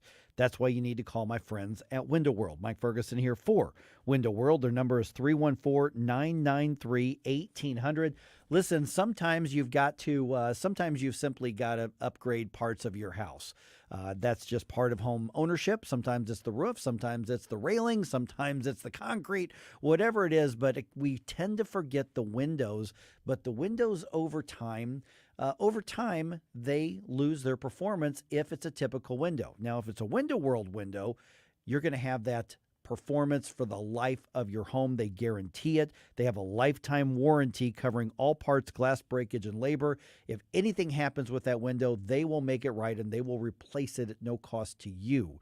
So call them at 314-993-1800 and find out more. Double strength glass windows. And by the way, these are going to be less expensive than your typical window, even the generic ones you buy at the home improvement store. So give them a call. Find out how they are simply the best for less, what they can do for you. Get that free in-home estimate, 314-993-1800. They will custom cut these windows to your home with that right after that free in-home estimate. You can learn more at windowworld.com, but give your friends and neighbors right here in St. Louis a call. Their offices are in Earth City at 314-993-1800. Window World offers 18 months same as cash financing with approved credit, making it even easier to manage upgrading your home through Window World windows. They are, like I said, simply the best for less.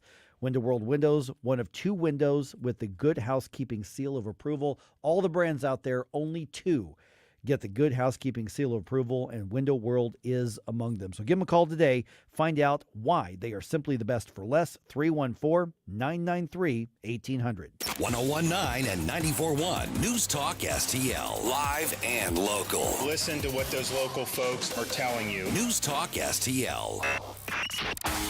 Mike Ferguson. This is the kind of adventure I usually have to force upon us, and here it is, falling into our laps. Gabe Pfeiffer. They're buying it. Get up! Get up! Can't you hear the alarm? Get up, St. Louis. Why don't you pop a squat, son? Mike Ferguson in the morning on News Talk STL. Get up! Get up! This is your cousin. Just over this past week, we marked the 2-year, I don't want to say anniversary because that always implies something to celebrate, but we marked the tragedy of an IED exploding out of Abbey Gate at the Kabul International Airport, killing over 200 people, including 13 members of our armed forces. One of those who was killed was Lance Corporal Jared Schmitz, and he lived in the St. Louis region. And his family wants answers. His family is entitled to answers, and his family is not getting all of those answers. I'm Mike Ferguson. I'm now joined by his dad. I am joined by Mark Schmitz, the father of Lance Corporal Jared Schmitz. And Mark, thank you so much for the time here on the program. Let me start with real quick. A lot of times over the last 2 years, and I was on the air when this happened, and we didn't know who had been hurt and who'd been killed. But for so many people, once time moves on, we look at numbers and maybe pictures, but we tend to forget the people involved.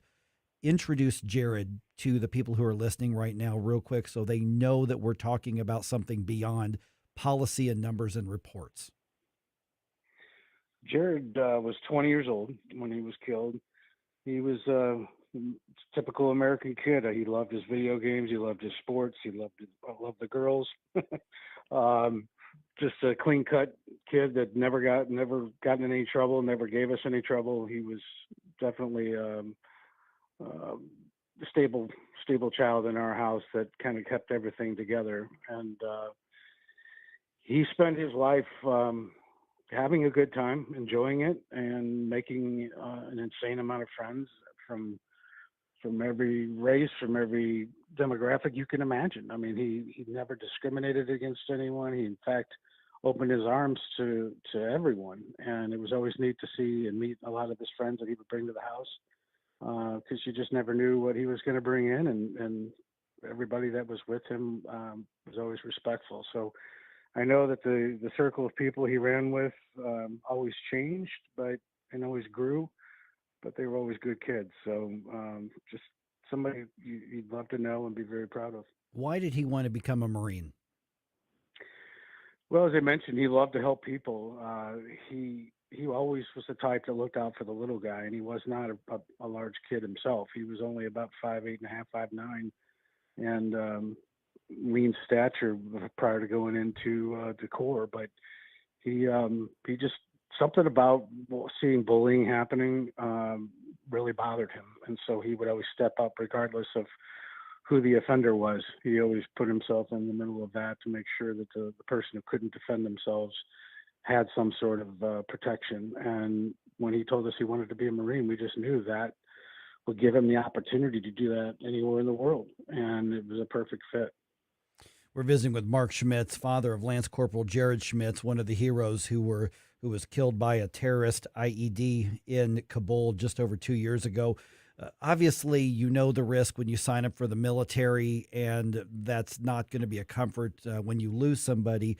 But at this point now, you've spoken to Congress, you've done a lot of interviews, you're asking for more answers from the Biden administration. What is it that you and your family don't know yet that you should be entitled to when it comes to information? Well, for one, it's been well over 2 years now since his death, and I know that the bomb is what killed him. I still don't have any information as to the final moments of my son. Was he killed instantly? Did he suffer? Was he speaking? Was he calling out for his mom or his dad? Was he? All of the families were told that our kids were killed instantly, and that turned out to be a lie. There's been several that has been documented. Taylor Hoover, for example, was handing out ammunition as he laid there bleeding out. Dylan Marola was still speaking on the gurney as they were taking him to the triage. They said he was killed instantly. He eventually bled out as well. But, I don't get the cover up. What's happened. Nobody's going to reverse this. But to cover up the truth is just absurd. I would love to know and hopefully find out that my son was killed instantly. Unfortunately, I've not been able to get any of that information. There's been so many incredibly ridiculous decisions made during this entire process that you would think that the suicide bombing came as a complete and total surprise. That is the furthest thing from the truth. They knew about who this person was. They had an accurate description of who this bomber was. They knew it was in the vicinity within days of it actually happening. And we have Tyler Vargas Andrews, for example, able to identify the subject who is allegedly the suicide bomber, and his direct superior could not give him permission to take him out. He was denied the ability to take out the bomber prior to this ever happening in the first place. What the hell is that all about? I mean, why is this kind of thing, the rules of engagement, for example, for that kind of a scenario, not already figured out? And his superior officer says he doesn't know who has the authority to give him permission to shoot. And the general that Lieutenant Colonel Whitehead was supposed to report to never got wind of this whatsoever. So believe you me, he's Lieutenant Colonel Whitehead is on our list as well for people that we're going after. There's just it's despicable. There's not been a single general that slapped down their stars on the desk when Biden refused to listen to the to the intelligence that was given to him that Bagram was the place to do the withdrawal versus HKIA. I just found out recently that the air traffic control towers at HKIA were completely unusable.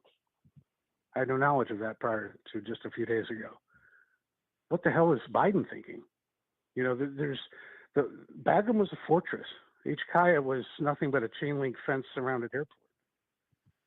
There's more that comes into play here. I think that will, more that meets the eye, as they say, because now China is sitting in Bagram, enjoying this fortress that we once sat in. You know, with all the stuff going around with Biden and China and everything else, I'm starting to wonder the connections there. Who knows? Well, I guess we'll find out in time. But there's just an incredible amount of information that was not relayed accurately. Some of it completely falsified. And then to have the Pentagon sitting in my dining room with my wife and I telling us, here's our final investigative report. And they bring this huge, thick wad of information and plop it in front of us along with their laptops and photos and everything else. And we're sitting there listening to them and going, this doesn't make any sense. A lot of this doesn't make any sense. And then we find out that their conclusive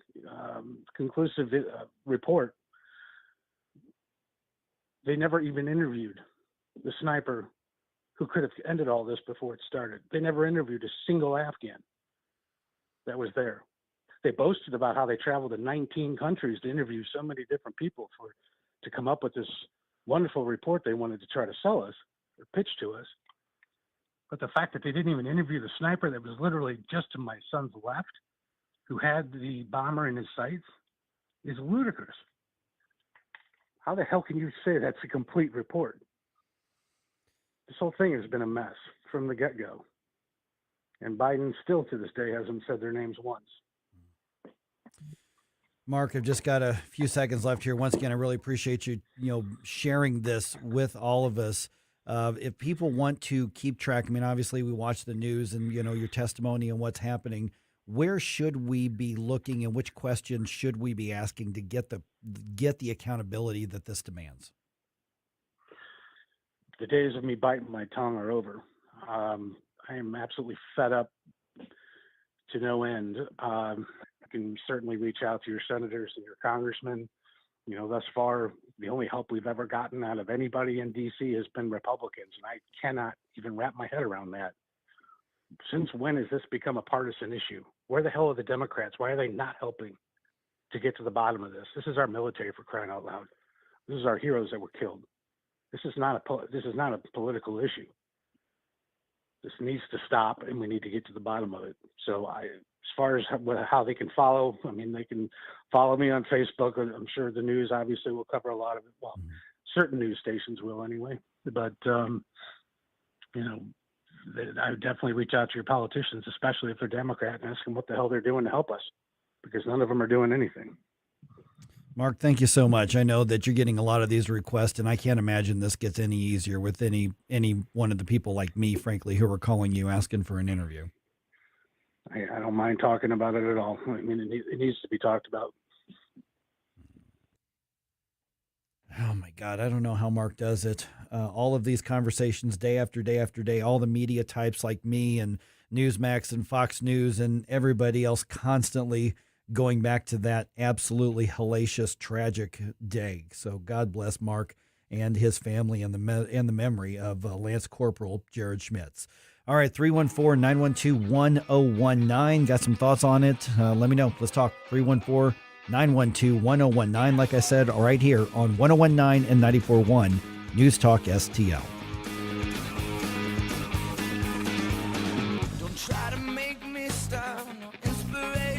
For podcast articles and more, find us on newstalkstl.com. Get up, St. Louis. It's Mike Ferguson in the morning. Stop right now. I have had enough of this. Turn my eyes to your indifference. Stop right now before you blow us all away. You wanna do that?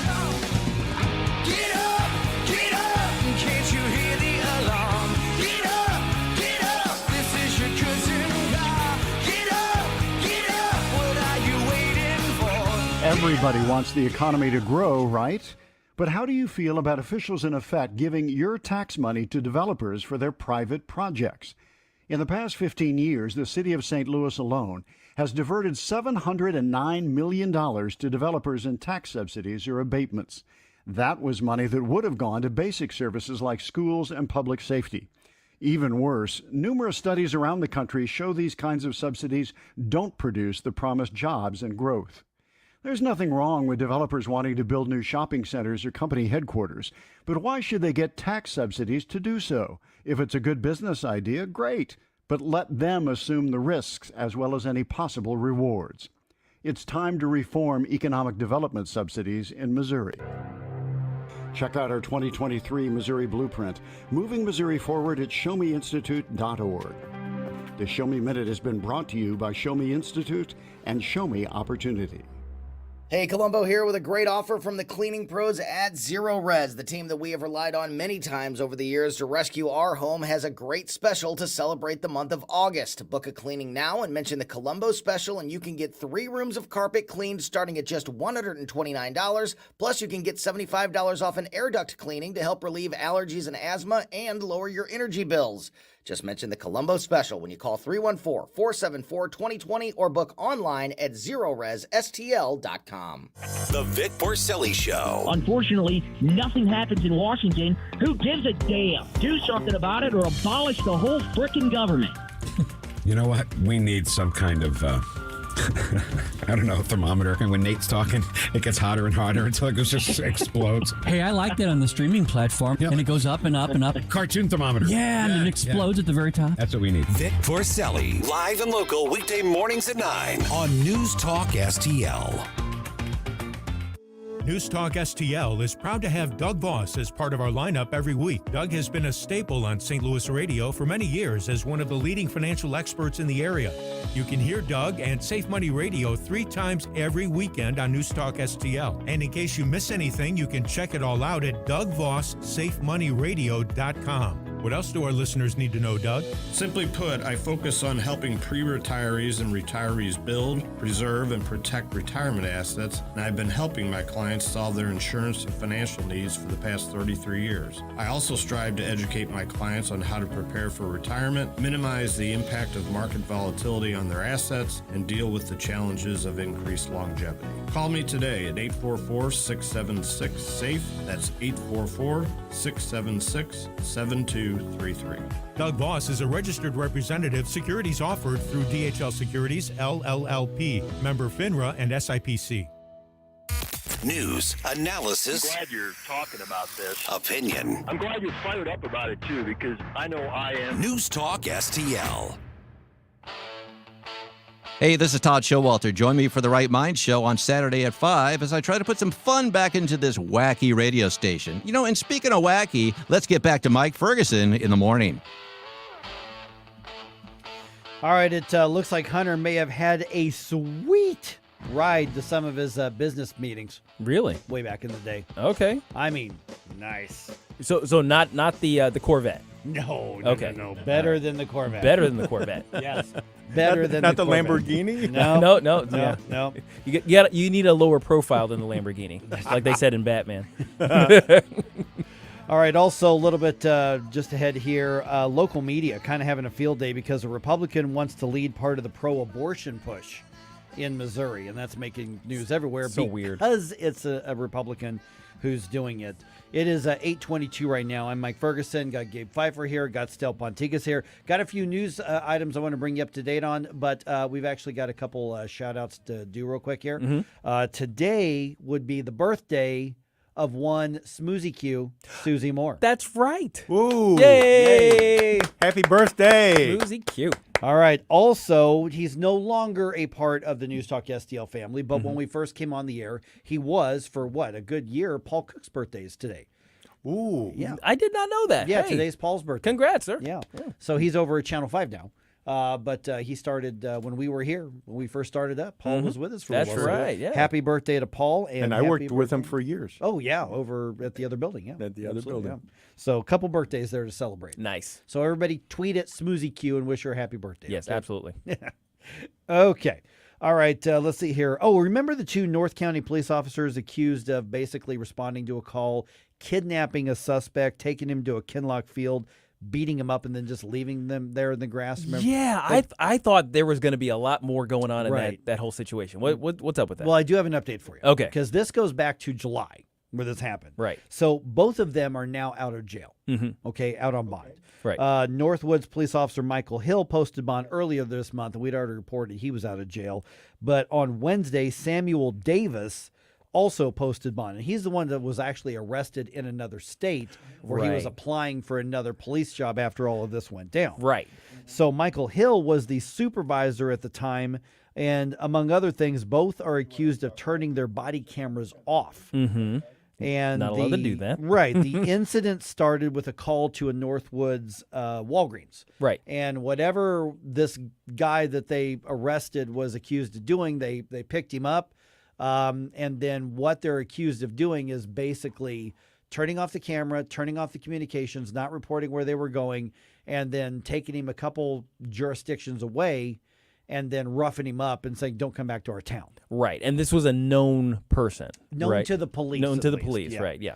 That as far as we know. So, and I don't even know what the call is that brought him up there, some kind of disturbance or Sure. something like that. But they simply chose, if the accusations are true, right, they are accused of simply choosing to go beyond old school and Yeah. doing it outside the bounds of what police need to be doing. It sounds like a 1970s, blaxploitation movie where they take Yeah. somebody off to the corner. It's like, all right, we'll put a little hurt on them and let them know what's up. We run these streets. Yeah. I That's mean, what it sounds like. There are places where you had mob rule in some cities, and I was talking to a guy not in St. Louis but another city once who said, "Yeah, the mob used to run this town." Their words, not mine. They said, "Yeah." I said, "You know what? It was a lot more fun. It was a lot safer. I mean, sure, some guy whose last name ends in a vowel ends up in the river every now and again, but they had to take care of their own business. And man, when the mob ran the town, this place was more fun, and you could be out all night." It's kind of wild sometimes. It's kind of weird how that happens. Yeah, well, the indiscriminate use of force sometimes causes order. Right. you know what I mean? Spontaneous order. Spontaneous order. Right, It's like, exactly. You know what? I don't want to die. I'm not advocating for the mob to run everything. Yeah, please I'm just don't. saying, Please I don't. I don't want President Soprano. I'm just saying. Okay. A few other things happening here. The House Oversight Committee is now asking for documents from the National Archives regarding, get the rest of the sentence. Okay. Regarding Hunter Biden's use of Air Force Two. Excuse me? While Joe Biden was vice president. Excuse me? Uh-huh. Air Force Two. Air Force Two. I just got a neck bob out of Gabe. Man. Did you see that? Look, Air Force Two. Yes. This is not your run of the mill private jet. This is okay. Yeah. I'm sorry. I'm having a time over here. Yeah. Because I know what goes into making those things and maintaining them and actually staffing them because they have multiple staff. It's not just a pilot on there and like a stewardess. That's a big deal. Yeah. The use of Air Force Two is supposed to be limited like by a lot. And fighter jets to escort it. Yeah. Yeah, everywhere. So now we've got reports that Hunter Biden had used that aircraft to get to some of his international business deals. And so the House Oversight Committee wants to investigate that. Committee chairman is Congressman James Comer, and he was on Hannity last night, and he says, yeah, this is consistent with the evidence that they are getting, but they don't have the evidence of this just yet. But they're saying that this would show, if it's true, that the vice president, the former vice president, now the president, had a big role in Hunter Biden's business dealings. Oh, my God. I mean, now think about this in light of the whole brand thing, right? It's like the brand is access. The brand is the force of the U.S. government. You fly in on an aircraft that has that symbol on it, you're making a statement. Here's what Congressman Comer had to say. Joe Biden was front and center. He met with every one of these people that he claimed he never met with and never spoke to. And we're putting together the timeline where Hunter Biden was traveling to many of these countries on Air Force Two while Joe Biden was vice president. And the White House and Joe Biden continue to say that neither he nor Hunter did anything wrong with those meetings. Oh, my gosh. I can't even. If they can show this, if they can get the receipts for this. Is it enough? I mean, I don't know how you run from that. how did we get here? It's like the stacks and stacks and stacks of evidence, that suggests that this is a horrific abuse of power by this crime family. Yeah. When is enough enough? Right. All right. Actually, a little bit of good news coming out of federal law enforcement. Okay. Because we've been talking a lot about how the DOJ, how the FBI have been weaponized against political opponents, against political activists. But actually, something good has come out of that. U.S. officials say the FBI and its partners in Europe infiltrated and seized control of a major malware attack network. Yeah, so Town Hall has the story here. The network was used for more than 15 years to commit a gamut of online crimes, including crippling ransomware attacks. It then remotely removed its malicious software agent, known as Quackbot, from thousands of infected computers. U.S. Attorney Martin Estrada said the criminal network had facilitated about 40 ransomware attacks in the Los Angeles area alone over 18 months. That's Town Hall's Jerry House. So they took him down, and fantastic. Right. Now, I made the joke before. It's kind of like Hydra in Captain America. You cut the head off one and two other take its place. Yeah, really. So they're out there. But if they took it down the big one, that's great. Yeah, absolutely. And our cybersecurity is really lax right now. I think we are lagging behind in our ability to counteract cyber attacks by foreign powers by a lot right now. So any progress that we're hearing, I think, is absolutely a good thing. All right, Kathy's on the line here. We were talking about Mitch McConnell having another one of his episodes a little bit earlier. Sounds like you got some thoughts on that, Kathy. You're on News Talk STL. Hey, good morning, guys. Good morning. Happy Friday Eve. To you too. Thank you, and happy birthday to Susie. Yes. Yay. Hey, hey. I'm not a doctor, of course. My sister-in-law used to have these epileptic seizures where she could be talking to you, and then all of a sudden she just stares. Mm-hmm. Oh, wow. She doesn't say anything, So that's been my experience. So it would last a few seconds, no more than really a minute or so. Maybe a couple minutes. I can't remember. It's been so long. And then she'd snap out of it and be okay. That's exactly what we're seeing with Mitch McConnell right now. That's interesting. I hadn't thought of epileptic seizure. That's a possibility right there. And see, when I keep hearing the story, I'm like, gee, and he had that fall. Mm-hmm. So when you're older and you have a fall like that, you don't know what it's going to trigger in the body. That's interesting. And with Window World, can I say something about Window World? Sure. I have those windows on my house. I noticed there was one window, the seal on the bottom was coming off. I called them, and they've scheduled me an appointment to come fix it. No cost. These guys are fabulous.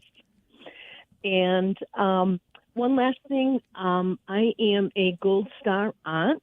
My nephew was killed in Iraq. He drove a tank. And, we found out some good things about him after he passed at the memorial service and wake we had. His funeral. And that was the guys that were having a hard time understanding the techniques and the technicalities of learning to drive a tank. He would help them because he caught on to it so quickly. And we found out how much he helped all the guys in his platoon and whatever they call it. And so, sometimes talking about them is good therapy. Oh, without a doubt. Yeah, without a doubt. Absolutely. And it keeps their memory alive. But they're always in our hearts. Yes, absolutely. Hey, Kathy, thanks for being on the show. Thanks for sharing. Yeah, absolutely. Thanks, Thank guys. you for sharing. Have a good day. You too. Yeah. Enjoy your weekend. So many of the heroes out there is that part of that personality is that they don't go around bragging about it. No, so we find out afterwards. All right, real quick here. Cardinals get a series win. I don't get to say that very often. They got a series win. Jordan Walker hit a home run in the fourth inning, and Tommy Edman, who was the big hero on the game before with his walk-off single, ends this game with a walk-off ninth inning 2-run home run. Man. Taking the Cardinals from down 1 to winning by 1. Final score was 5-4. Redbirds have a day off today, just plain old day off at home today, and they start a home series against the Pirates tomorrow. All right, just ahead here. Media loves it when a Republican goes against Republican stuff. And so a Republican is making headlines for wanting to be one of the leaders in the pro-abortion push in the state of Missouri. I'll tell you all about that right around 8:36 here on 101.9 94.1 News Talk STL. This is News Talk STL at 101.9, 94.1, 99.1 HD3 and newstalkstl.com. Get up. It's Mike Ferguson in the morning.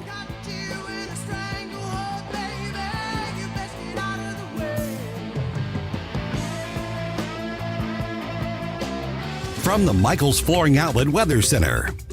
I'm News 4 meteorologist Kristen Cornett with your first alert forecast. Clear skies this morning, temperatures near 60 degrees.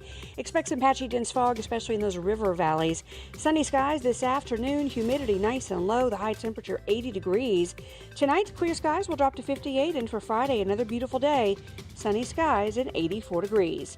That's your first alert forecast. I'm meteorologist Kristen Cornett. Hey, thank you very much for taking my call. News, analysis, opinion. Yes, I just want you to know what a breath of fresh air you people are. 101.9 and 94.1 News Talk STL. I don't have to tell you it's hot time summer in St. Louis, so why the heck are you still dragging those hoses around your yard? Tim Jones here for Professional Irrigation Systems. They will do a residential irrigation install in one day, custom irrigation designs for every property. We made that decision years ago. We've never regretted it. Irrigation installs improve your curb appeal. They also have got landscape lighting and fertilization packages as well. Make your yard the envy of the neighborhood. 636-692-4441, 24/7 at proirrigation.com. That's proirrigation.com.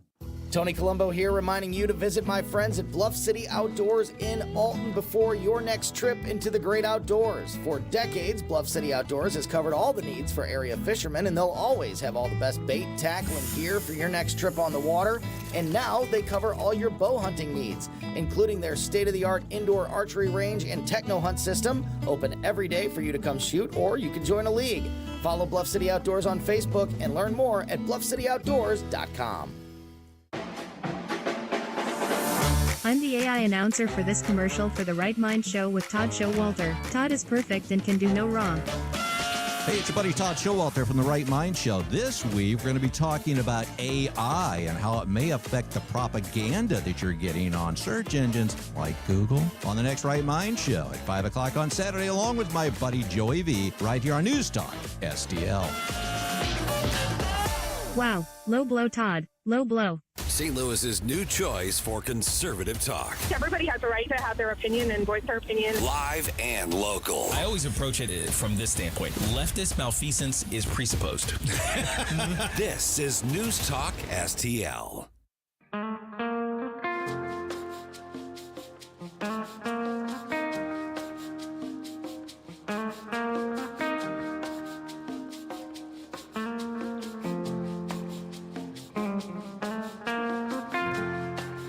Hi, it's Randy Tobler here.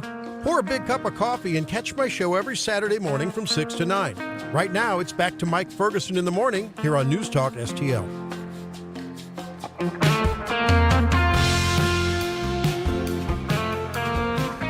Okay, let me first say that I don't think that towing any party line just for the sake of towing a party line is a virtue. True. Okay. True. I don't think that Republicans should do Republican stuff just because it's Republican stuff. Right. I think they should do Republican stuff because Republican stuff is supposed to be conservative, which it isn't all the way, but conservatives should do conservative stuff because it's the right thing to do, or libertarian stuff or free market stuff. And it's ideologically consistent. Right. So it's less about the party label to me. So that's why I found such interest in these news articles. It looks like most of the TV stations here locally have some headline to this effect, and I saw it on some national news because I just did a Google search and found it everywhere. And the headline on I just grabbed one of the local TV stations. The headline is Missouri Republican seeks exceptions to near total abortion ban, including for rape and incest cases. And so the entire article is kind of giddy over the fact that a self-identified Republican is filing paperwork to get an initiative petition to move the state back into a pro-abortion position. Missouri, of course, having the most pro-life laws in America, or among the most pro-life laws in America. Mm-hmm. So the fact that a Republican is trying to overturn some of those pro-life laws is just kind of making the local media giddy, and even some of the national media really giddy. They love this kind of stuff, because if it was just another liberal activist group, it probably wouldn't have even been covered. Oh no, especially in Missouri, where we're a very, very red state. We're a very, very pro-life state. If you polled people, Democrat efforts are only going to make real noise, I think, when the outside money starts flooding in for the various petitions. But other than that, the media right now, they love. And all the time, the media always loves when Republicans do not Republican things, right? And they like when Republicans fight. Yes, and so at issue here is a woman named Jamie Corley. I've met Jamie. I think you've met her. Yeah, we met her too. She stopped by the radio station a couple times. When I'm looking at this article, let me just read a paragraph from it. It says, suburban St. Louis resident Jamie Corley proposed the constitutional amendments to allow those exceptions up until viability, which typically is around 24 weeks. The exception for rape would only apply if the assault is reported to a crisis hotline. It says crisis hotline. Yeah. I'm not reading that you actually have to report the crime Yeah. itself. Another proposal Corley filed would allow abortions for any reason up to 12 weeks into pregnancy. So first trimester abortions for any reason whatsoever. Now, there are other pro-abortion constitutional amendment proposals filed, and the Attorney General and the state auditor are sort of slowing those down through procedural stuff, and they're kind of dragging their feet. And what's going to happen is they're limiting the amount of time that supporters of that have to get signatures to put on the ballot. So if you get somebody asking you to sign a petition regarding abortion, it doesn't matter what they say it is a pro-abortion signature, because they're not going to say, well, we're going to make our abortion laws better, hoping to trick somebody into thinking, oh, we'll even become more pro-life. We're as pro-life as it gets in the United States. Yeah. So on the Missouri side, at least. So I would not, I wouldn't sign anything. Do not. Yeah. Don't sign it. Don't believe anything they say. Right. And so, and like I said, I've met Jamie a couple times. I don't really know her that well, but I've met her a couple times. I don't know if she is still involved with the St. Louis City GOP or not. I have the last couple of meetings I've attended and spoken at. I haven't seen her there, but I don't know what she's still doing and what she's not. And a couple of things that she's quoted as saying. She said that she wanted an alternative, meaning an alternative to our pro-life laws in Missouri, that is actually passable in Missouri.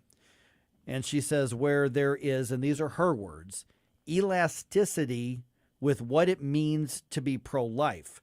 She said, while one may generally be opposed to abortion, they, and quoting her again, they don't agree that completely banning is the most rational or compassionate policy. So any way you slice it, this is an effort to move Missouri back into a pro-abortion position. Yes, absolutely. Now this is a different sort of elasticity than I've ever heard in terms of what we talk about on the pro-life right. More often than not, the question is, okay, do we go absolute scorched earth abolition, or do we embrace incrementalism and get what we can get now and push for more later? So the types of law that she's advocating for, where there are exceptions for rape and incest and things like that, would usually be a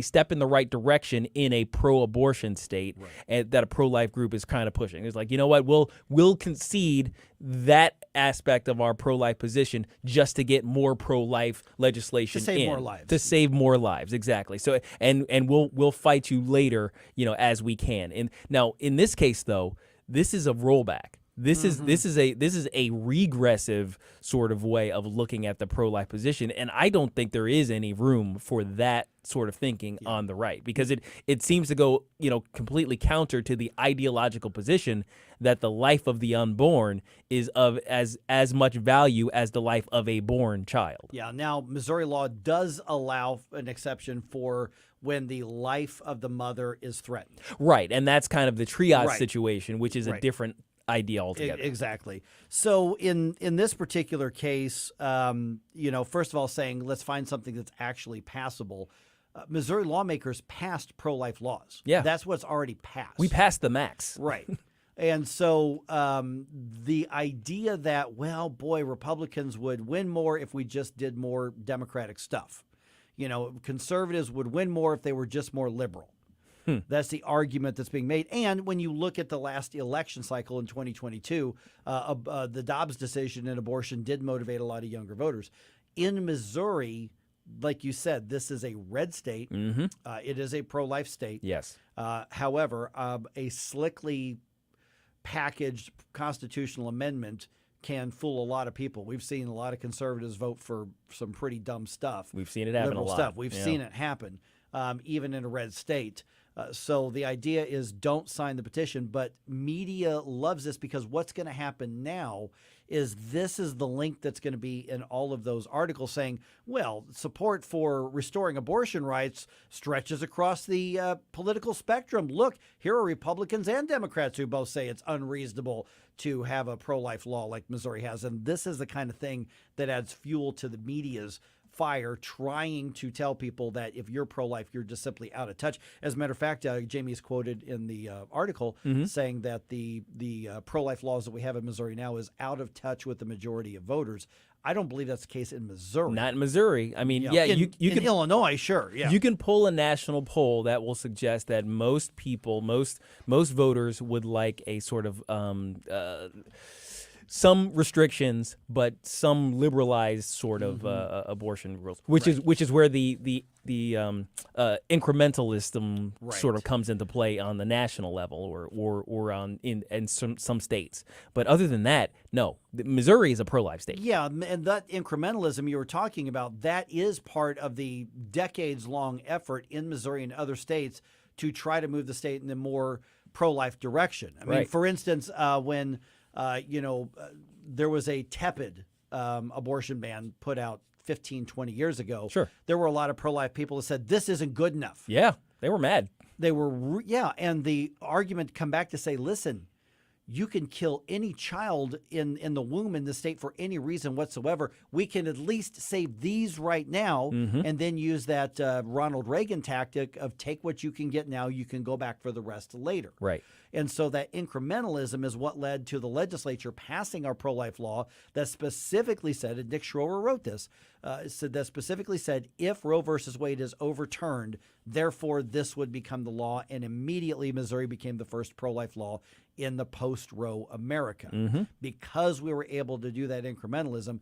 So the argument that a Republican is going to say we just need incrementalism back the other way, look at it for what history tells us the incrementalism is, which is moving towards pro-abortion. And you see that with one of her proposals that says, well, we should have abortion for any reason whatsoever in the first trimester for the first 3 months. That's crazy. That is just bad policy. That's not being a conservative. You can be a Republican and not be a conservative. Unfortunately, we're seeing a lot of that. Oh yeah. And I think Jamie is a very smart person. She's made a impression when I talked to her a couple times that she's pretty sharp. She's very she's worked in politics in the past. She's enthusiastic. Give her that. Yeah, it is. But when the idea is, okay, the way to make Republicans and conservatives succeed, and I don't know if she'd call herself a conservative or not, but the way to make Republicans succeed is to expand the tent by becoming Democrats. Yeah, exactly. It's like, you don't become more Republican by becoming more rhino. Yes. Or simply just saying we're going to take the Democratic position and we're going to do that in hopes of, building a tent and bidding more winning. Yeah. At some point you say, what are the principles? Why are we doing this? What are we fighting for? And if our principles don't mean anything, then what are we doing? Why are we fighting? Right. All right, 314-912-1019. This is 1019 and 94.1 News Talk STL.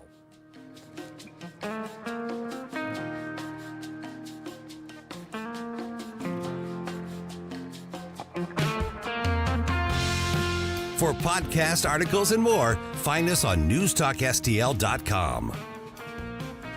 Get up, St. Louis. It's Mike Ferguson in the morning.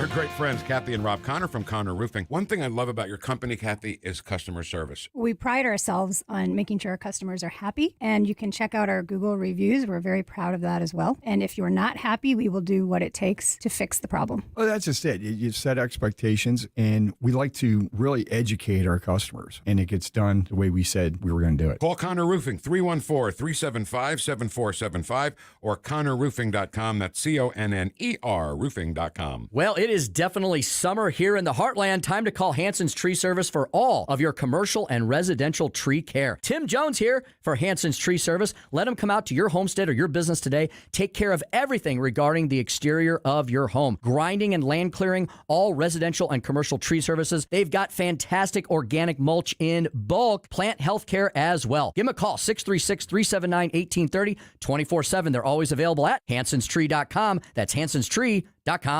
Now is your chance to hear Attorney General Andrew Bailey at the iconic Turkish Pavilion in Tower Grove Park. Hi, Mary Teresa McLean here, chair of the Republican Party City of St. Louis, inviting you to the Taking Our City Back picnic starting at noon on Sunday, September 10th. Enjoy free barbecue and beer. It's a free family event, and we want you there. Bring a friend and meet Attorney General Andrew Bailey. Visit stlouisrepublicans.com for details. Paid for by St. Louis City Republican PAC. Curtis Farber, Treasurer. Get charged up on the truth. Power Punch with Larry Behrens. Lockdown fever. Sadly, it's spreading, but don't worry. I'm sure Nancy will be able to still get her hair done. And speaking of lockdowns, we're going to hear from noted climate scientist Dr. Anthony Fauci. That's right. I think we should all pause and really stop to think about what he has to say. I'm just kidding. I can't say it with a straight face. Power Punch with Larry Behrens. Saturday afternoons at 4 on News Talk STL. Get more Power Punch at powerthefuture.com. Tim Jones and Chris Arps in the afternoon. It's Thursday at 4:25. We'll speak with Dakota Wood about the latest Osprey crash. And at 5:25, Patrick Tuno, author of A Guide to Italy. Tim Jones and Chris Arps. Weekdays at 4 on News Talk STL.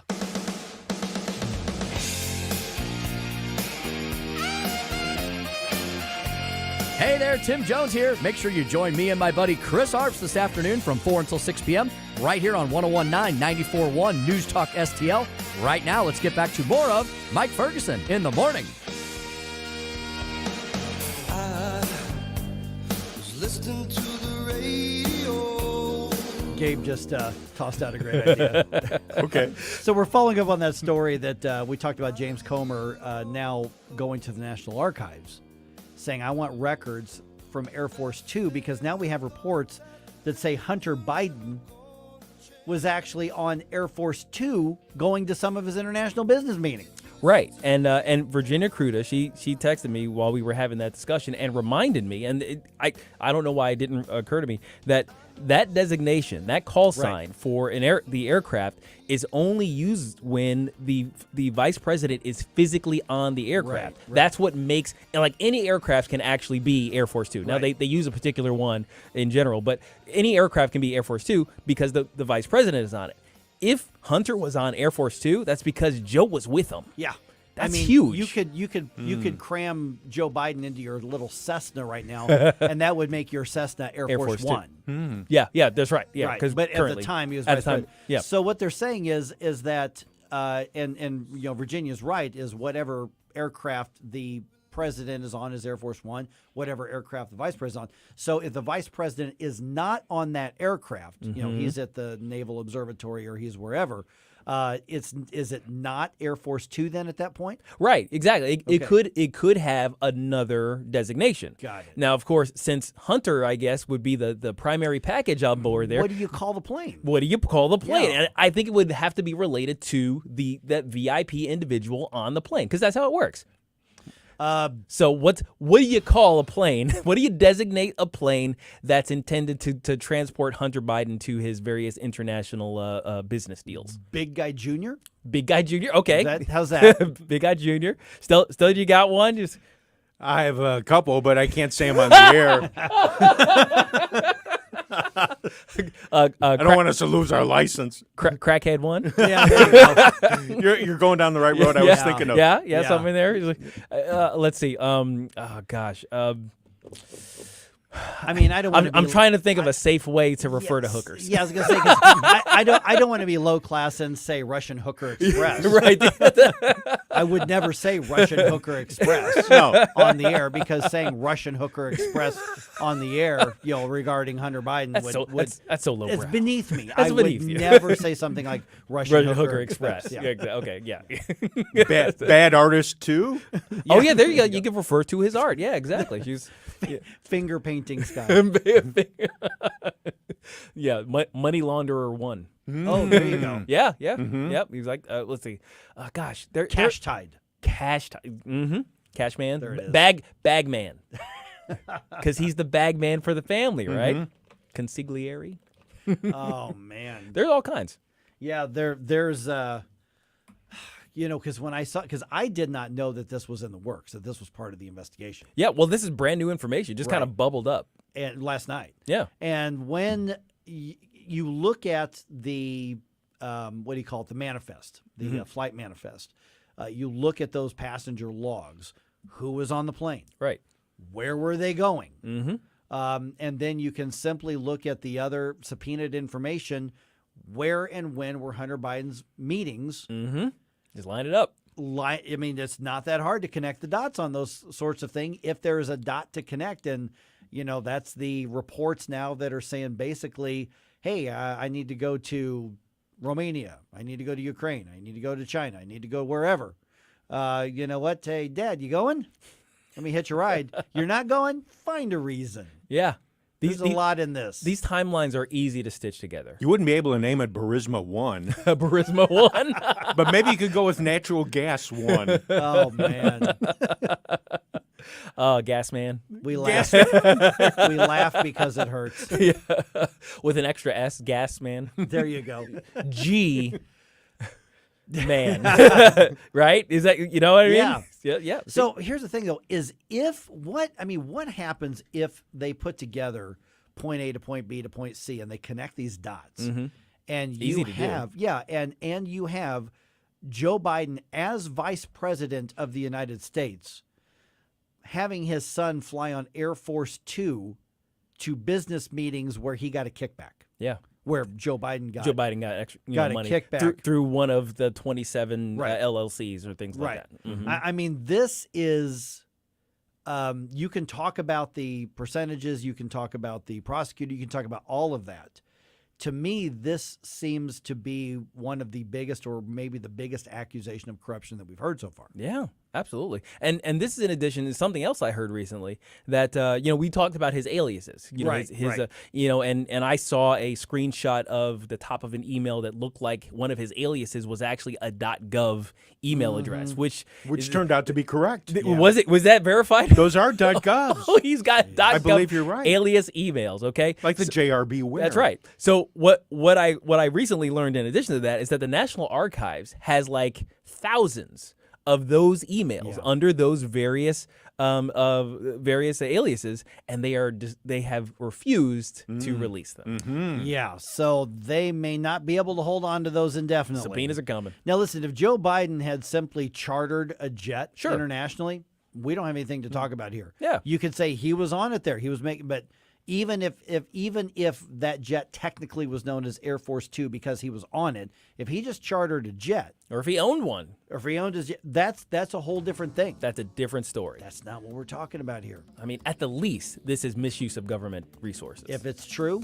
yeah, absolutely, at the least, it is. At the most, huge corruption. Oh, man. All right, Vic Porcelli coming your way here right around 9:04 on 101.9 94.1 News Talk STL. Thanks for listening on this Thursday morning, and welcome home to News Talk STL.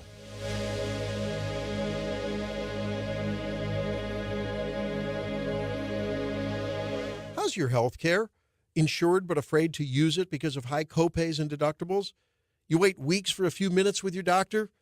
It's Dr. Randy Tobler, and I struggle with the same issues as both patient and doc. You want to know that you're the focus, not the billing codes or faceless denial experts at